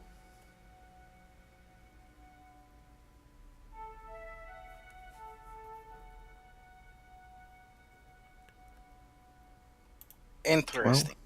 This is it's a nice change of events.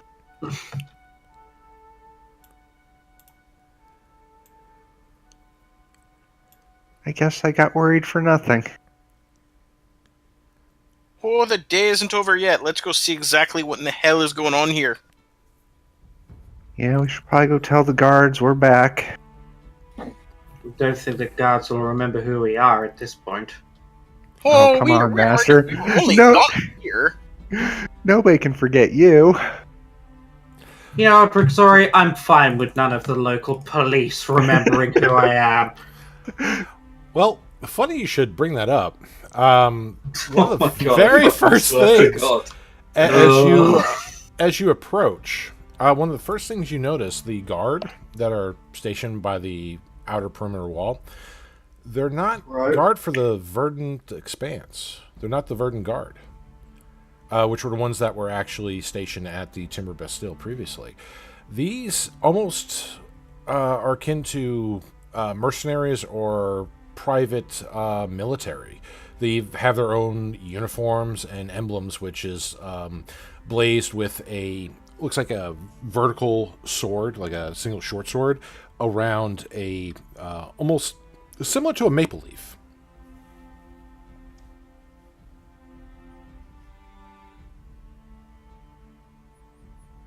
They have their little, helmets and, chain armor. And they're letting people come in and out. They're just watching the travelers that do enter. Mhm. Now, you're not directly in their face. You're probably about a good 30 feet away from them. As a veteran mercenary, can I not identify them?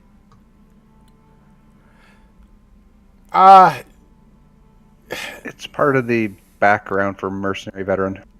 Yeah. But if they in existence while you were around. Yeah. That's the thing is they weren't really established Right. before you went into the Citadel of the Mist, the Giants' Citadel.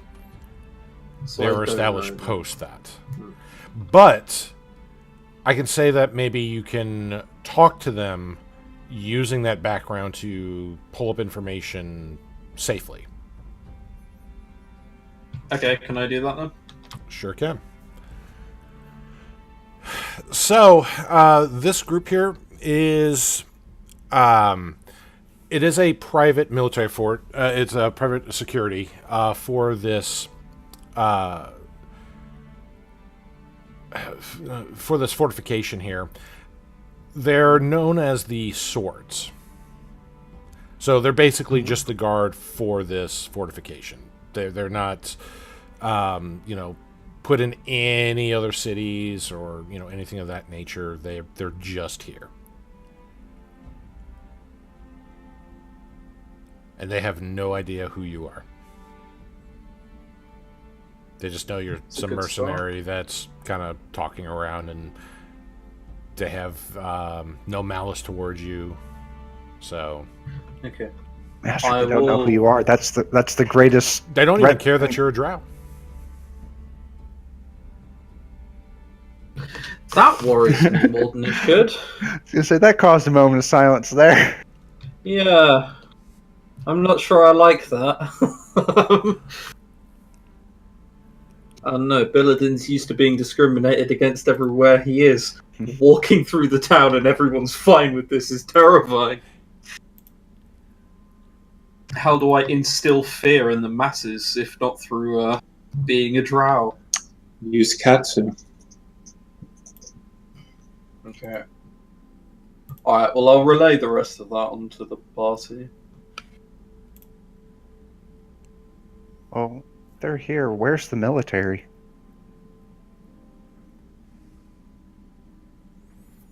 There is no military. Well, the military. Why don't you roll an insight to see what, or investigation, excuse me, to see what you can pull up. You want to Alrighty. assist me, or you want me to assist you? I will assist you with guidance. Oh, sweet. By the way, I need to get your command code for that because we couldn't figure it out. What do you mean command code? Oh, you're talking about his guidance. And it didn't, but that's fine. Oh, it doesn't. It doesn't have it. It's just because you pick when you're gonna use the. Okay. So I got a 20. I can't see it right now. A 22, 23 on the investigate roll. All right. I will guidance my own investigate roll.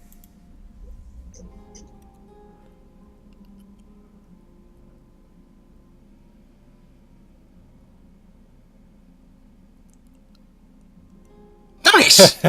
24. So, as far as you know from your investigations here, and you do pull up quite a bit, especially you, Katsu,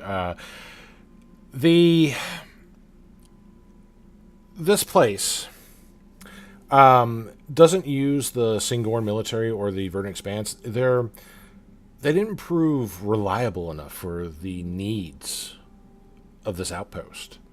So they needed a more dedicated military force here. They don't bar the military from here. The military can come in here. In fact, from what you can tell, this outpost seems to be very akin to the Timber Bastille's, trading post, but just done better. The fortifications, everything just seems like an improvement on what the Timber Bastille once was. Every little aspect is just done better. Though the bulk of the forces do still appear to be like the guard elven, but some of them do catch that are human or half elf.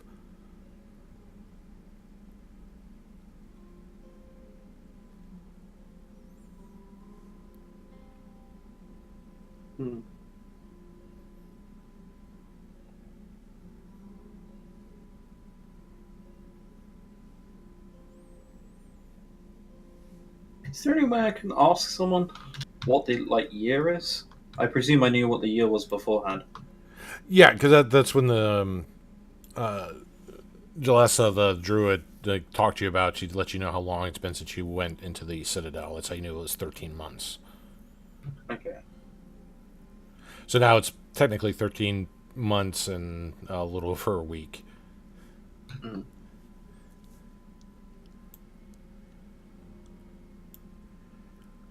So, now doing your investigations here, you've just really gone to that outer perimeter, and I actually have kind of a map here, which I'm also going to show you, of the interior.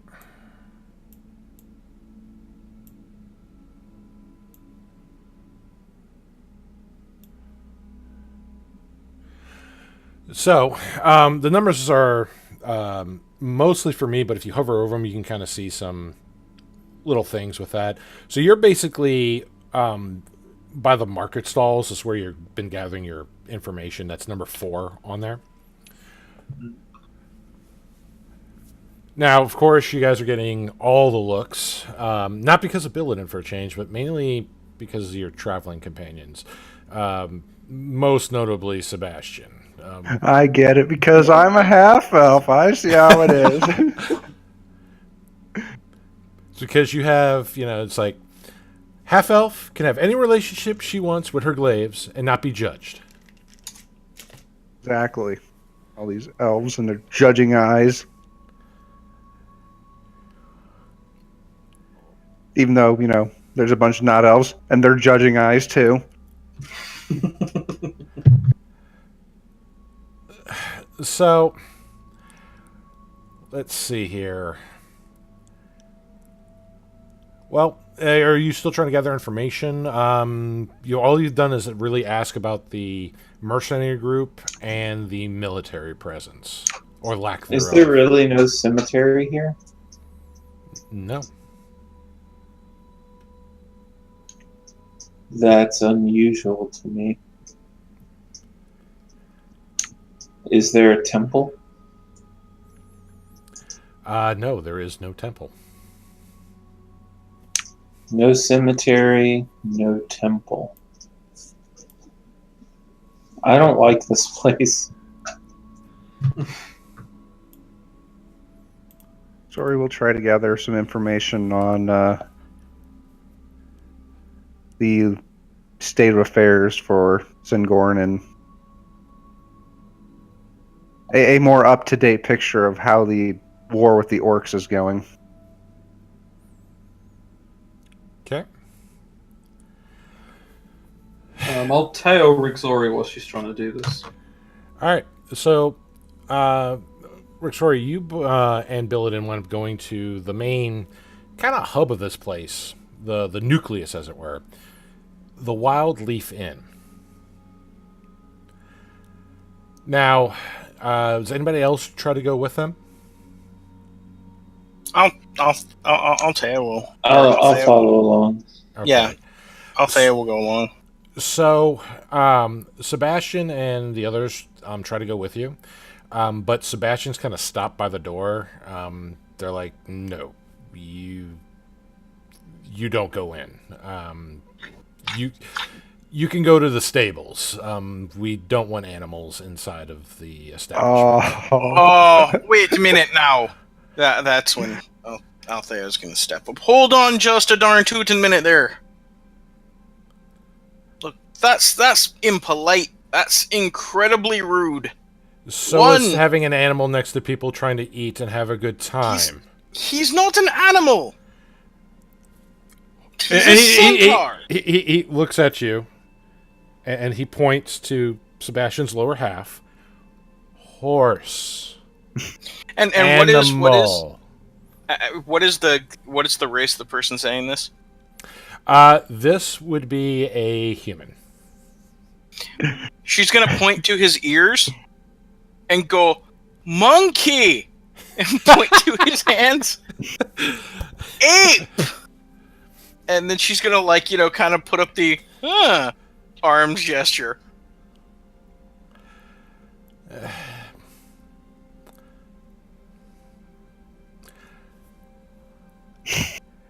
It's not going in. First You of can all, talk if that helps. you call him an it again, and we're gonna have a problem. Listen, elf. You better learn to watch your tongue. Best I hold it for you. Now, you're welcome to come into this establishment and enjoy yourself. That is not. Now, if you have a problem with that, I'm sure the rest of the swords here can educate you on the proper policies and procedures of the wild. And I presume if I told you it was a curse and he's actually human and can talk to you, that wouldn't change your mind, would it not? No animals in the establishment. Yeah, figured you'd say that. I can ask, what's your name, by the way, sir?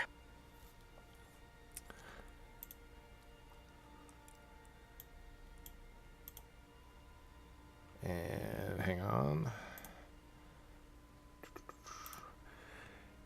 He tells you that his name is Zaros.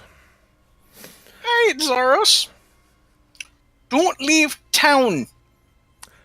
I wouldn't dream of it. My post is right here, and I enjoy working here.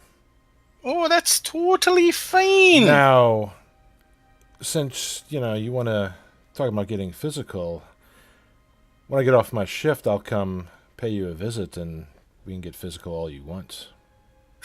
I got news for you. I've turned down nymphs. You don't have a chance. But I'll put it this way. You're lost, sweetheart. Oh, You might see me, but it's not going to be the way you like. I'm going to do some little research on some local laws regarding a few things. I want to die. I don't want to hear any of this. Sebastian, wait, don't. I don't want to say wait in the stables, but you don't have to come in. Just stay nearby, okay? And don't worry, this one's going to get his. Sebastian, don't wait in the sodding stables, for the love of God. Go around, see if you can find anything different. Anything noteworthy. He just kind of raises his hand. He just nods. He just doesn't want to be a part of this conversation anymore. And he just... Okay, but you're not a horse. Don't let that get to you. Go around, do something. Find something useful. Yeah, that man's a dick. So, with Sebastian kind of walking off, not trying to gain entrance, he lets the rest of you in, and the place is bustling with life, activity, laughter, some drunken singing. What, Rixori, Althea, and Billidan to make a perception check. I don't know if that's kind of pissed off right now. It's great. She's gonna whoop a dude's ass later. Perception. It's on the sheet. I know it is. I know I have it as... There we go.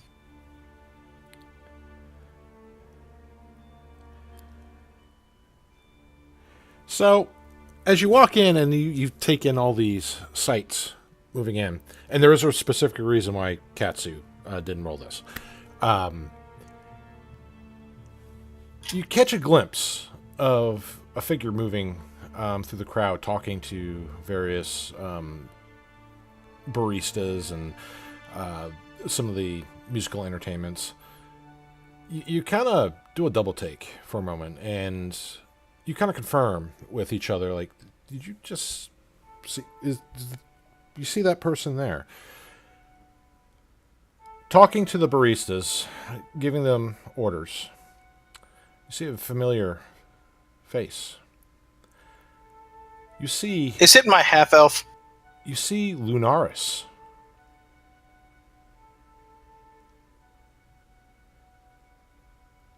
He appears to be alive. Althea's gonna lean over to Billidan. Look over there! Isn't he supposed to be dead?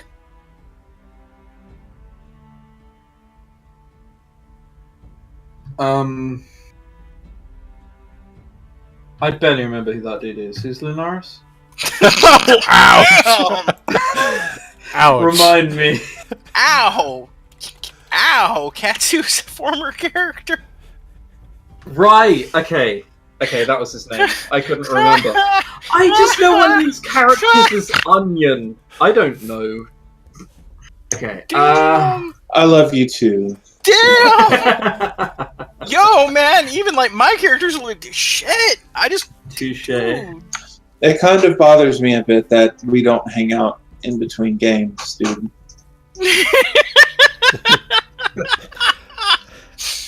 Damn. I don't understand why that was funny, but okay.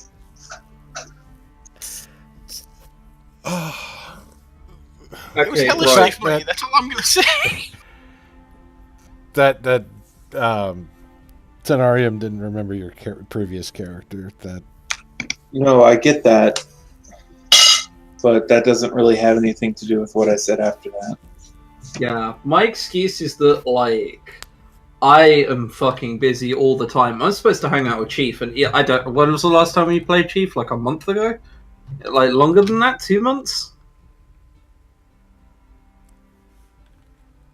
Oh, now he fucking takes the time to leave. Typical. I don't know. You're a real cool dude, and I wish we did more stuff together. 2 or 3 months. I thought I've been talking this entire time.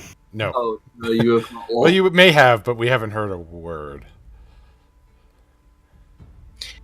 Yeah, I literally, like, I've been flat out for God knows. Like, my Saturdays comprise of doing as much as I can and then showing up to D&D just on time. That's why sometimes I'm 5 to 10 minutes late. It's because I've only just got back and I've run upstairs. Well, regardless, she's gonna point to the person who's not supposed to be here. Pretty sure he's dead. Really dead. Extremely dead. Does he look like he's aged? Yeah, it looks like he aged a little bit. In fact, it looks like he's also got, like, maybe he's a little sick as well. He seems to kind of cough a little bit. Some of his skin's a little patchy, slightly discolored. I want to. Do you all recall what? I want to walk in front of him. You're lucky I didn't roll a 1. I rolled the bad idea die. Just saying, Althea was considering. I want to walk in front of him, like 6 feet in front of him, and walk past him, and make some sort of hand gesture so he would like look up if he's thinking about something. So, and see if he says anything or notices anything. He looks up at you and kind of just blinks twice for a moment, just seeing the person before him. Billidan. It's been some time. About a year since since we fought mushrooms. It's been a year since we No, don't take this the wrong way, but why aren't you? That's the answer I was hoping he wouldn't give. I was hoping it'd be, yeah, you walk past him and he doesn't even notice you. Why are you moving? And Newt kind of comes over there. She's already got like a sweet roll she's munching on. You're not sure where she got that from, but her mouth is half stuffed with that. She kind of points, one hand holding the half-eaten sweet, the other finger at Lunaris. Who dat? This is a man named Lunaris, and he's totally supposed to be dead right now. Lunaris, I speak over Althea, so he doesn't hear that. Dear fucking God. Lunaris, what is the last thing you remember happening? It's going to sound like a weird question, but trust me, we'll get back to it later. What is the last thing you remember happening with us? Well, I remember trying to save you from killer mushrooms down in the deep dark when 2 of them attacked me, and, well,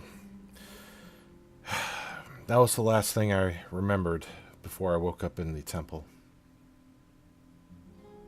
Oh, cleric brought you back. That's what happened. Easy explanation. Right, so, yeah, we've been off doing stuff. There's a lot to explain. We'll get to that later. You died, and you were brought back to life. Do you know that? Thank you for reminding me, but yes, I'm fully aware. Right. You haven't changed a bit. Then you will forgive me being so blunt. I just had to sort of and you'll forgive me for not caring. I am no longer under your employ. Death kind of nullified our contract. Told you, Master. By all means, put that clause in there. Though, I have to say, I am glad to see you. I know that's the first time we've ever heard those words spoken. Well, normally, you're right. I normally just, I couldn't care less, except, he kind of just points to some of his affliction. I need to go get this looked at by some wiser folk up in Whitestone. But, and he kind of pulls you all together. I couldn't leave here because I couldn't trust any of these buttholes to run this place. To run this place? Wait, you own the bar now? I run the outpost. How the hell did that happen? When we left, this private company was not particularly big. However, now they're guarding an entire town. Was that you?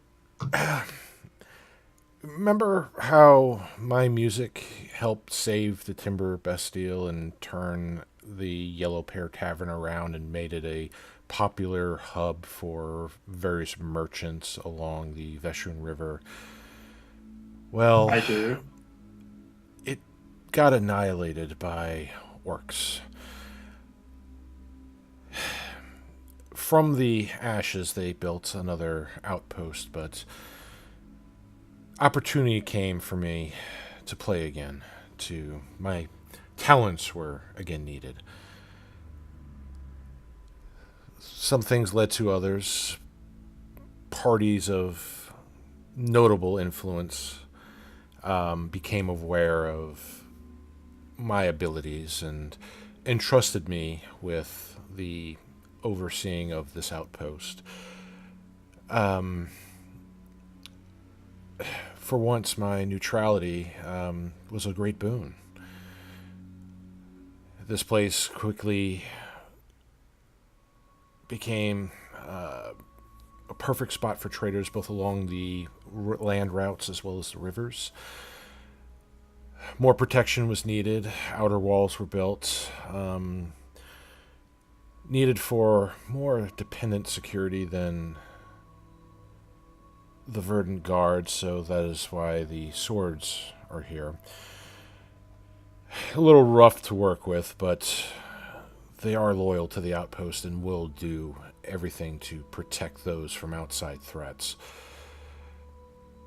But there are still those that I do not trust, and I will not have this outpost turn to ash, or worse, turn over to, let's just say, less desirable forces. You remember the Wardens. Don't want to repeat the Wardens. That is why I cannot trust anybody under my employ with running this place. There are spies everywhere. However, I know I can trust you. Instead of just running this place for a 10-day or so, you'll have pay. I know you still like money, right, Billidan? Yes, and I've been getting a surprising lack of it recently. Here's a copper, master. I will fix that. You will have quite promising pay, as well as any help from the staff. But can you do this for me? Can you run the inn while I am gone to Whitestone? Of course, it wouldn't be a problem. I do have one question, though. Gone? Why do people fear me? I was walking around earlier on. I did not get one bad look. Everyone seemed to respect me. It drives me up the wall. My whole reputation is based around fear, but if everyone suddenly likes the drow elves, that's sort of gone downhill, hasn't it? I fear you, master. They don't like the drow elves, but they've only heard rumors of the happenings in the south. It's been like a child's tale, a horror story. Things that the parents would tell children to behave. The orcs are the main threats up here. They're the ones that have demolished entire towns. They're the ones that are waging their blood war for their gods. They are the true evils here, so you, in comparison, well, you're the lesser of two evils. Althea Right, well, is I'll going need to- to get around bribing some people to remind people that drow elves are still terrifying. Althea's just gonna reach over and gently pat him on the shoulder because he's obviously so crushed that he's no longer feared by all. Here, we'll have Katu run a campaign in town and spread the word about the terrifying Billidan. No. Billidan, as soon as we're done with this, Billidan is going to hire people to spread the word about how awful Drow are. Don't you worry about that. Wait a minute. Your plan is to seriously trash your own reputation. My whole reputation is preceded by how awful the Drow are. If people aren't scared of the Drow, then that my status is somewhat underwhelmed. Katsu could probably do that for you. No, Althea's just laughing her ass off at this point. She's just walking away laughing her ass off. This is damn funny. I need to briefly be right back again, but in the meantime, I'll have a conversation with Katsu about this. Straight up, she is laughing. She is losing her shit in the corner because that is the funniest. I've never heard someone go, my entire business model is screwed. I'm well liked. This is. Oh my god, that's funny as hell. It is 6 though, Dave. I'm actually gonna have to run a little bit early today. Yeah, no, we're gonna be wrapping up here. So. With what's going on here is Lunaris is going to ask you guys to, go to your rooms and, pick whatever rooms you want. And once you do that, get some rest, some food in you, come meet with him because he's going to need to go over some basic, innkeeper duties. This goes beyond just like running the tavern. This is actually running the outpost. Because he's entrusting you with the safety of this outpost from, both foreign and domestic threats. That's yeah, no, she's down for that. Is there a place in the city where she can begin a research cycle soon? Like, I don't remember if the Timber Estill has a library. It didn't, with that. So here you might be able to maybe find some books with the traveling merchants, but we'll cover that up our next session here. Okay, because I do have to go. It was a lot of fun. The end part was great. I will see you guys next week. All right. So Later, everybody. Congratulations on completing another session. Again, I have been your Dungeon Master, and I hope you all had a great time. Yep. Yep. See you.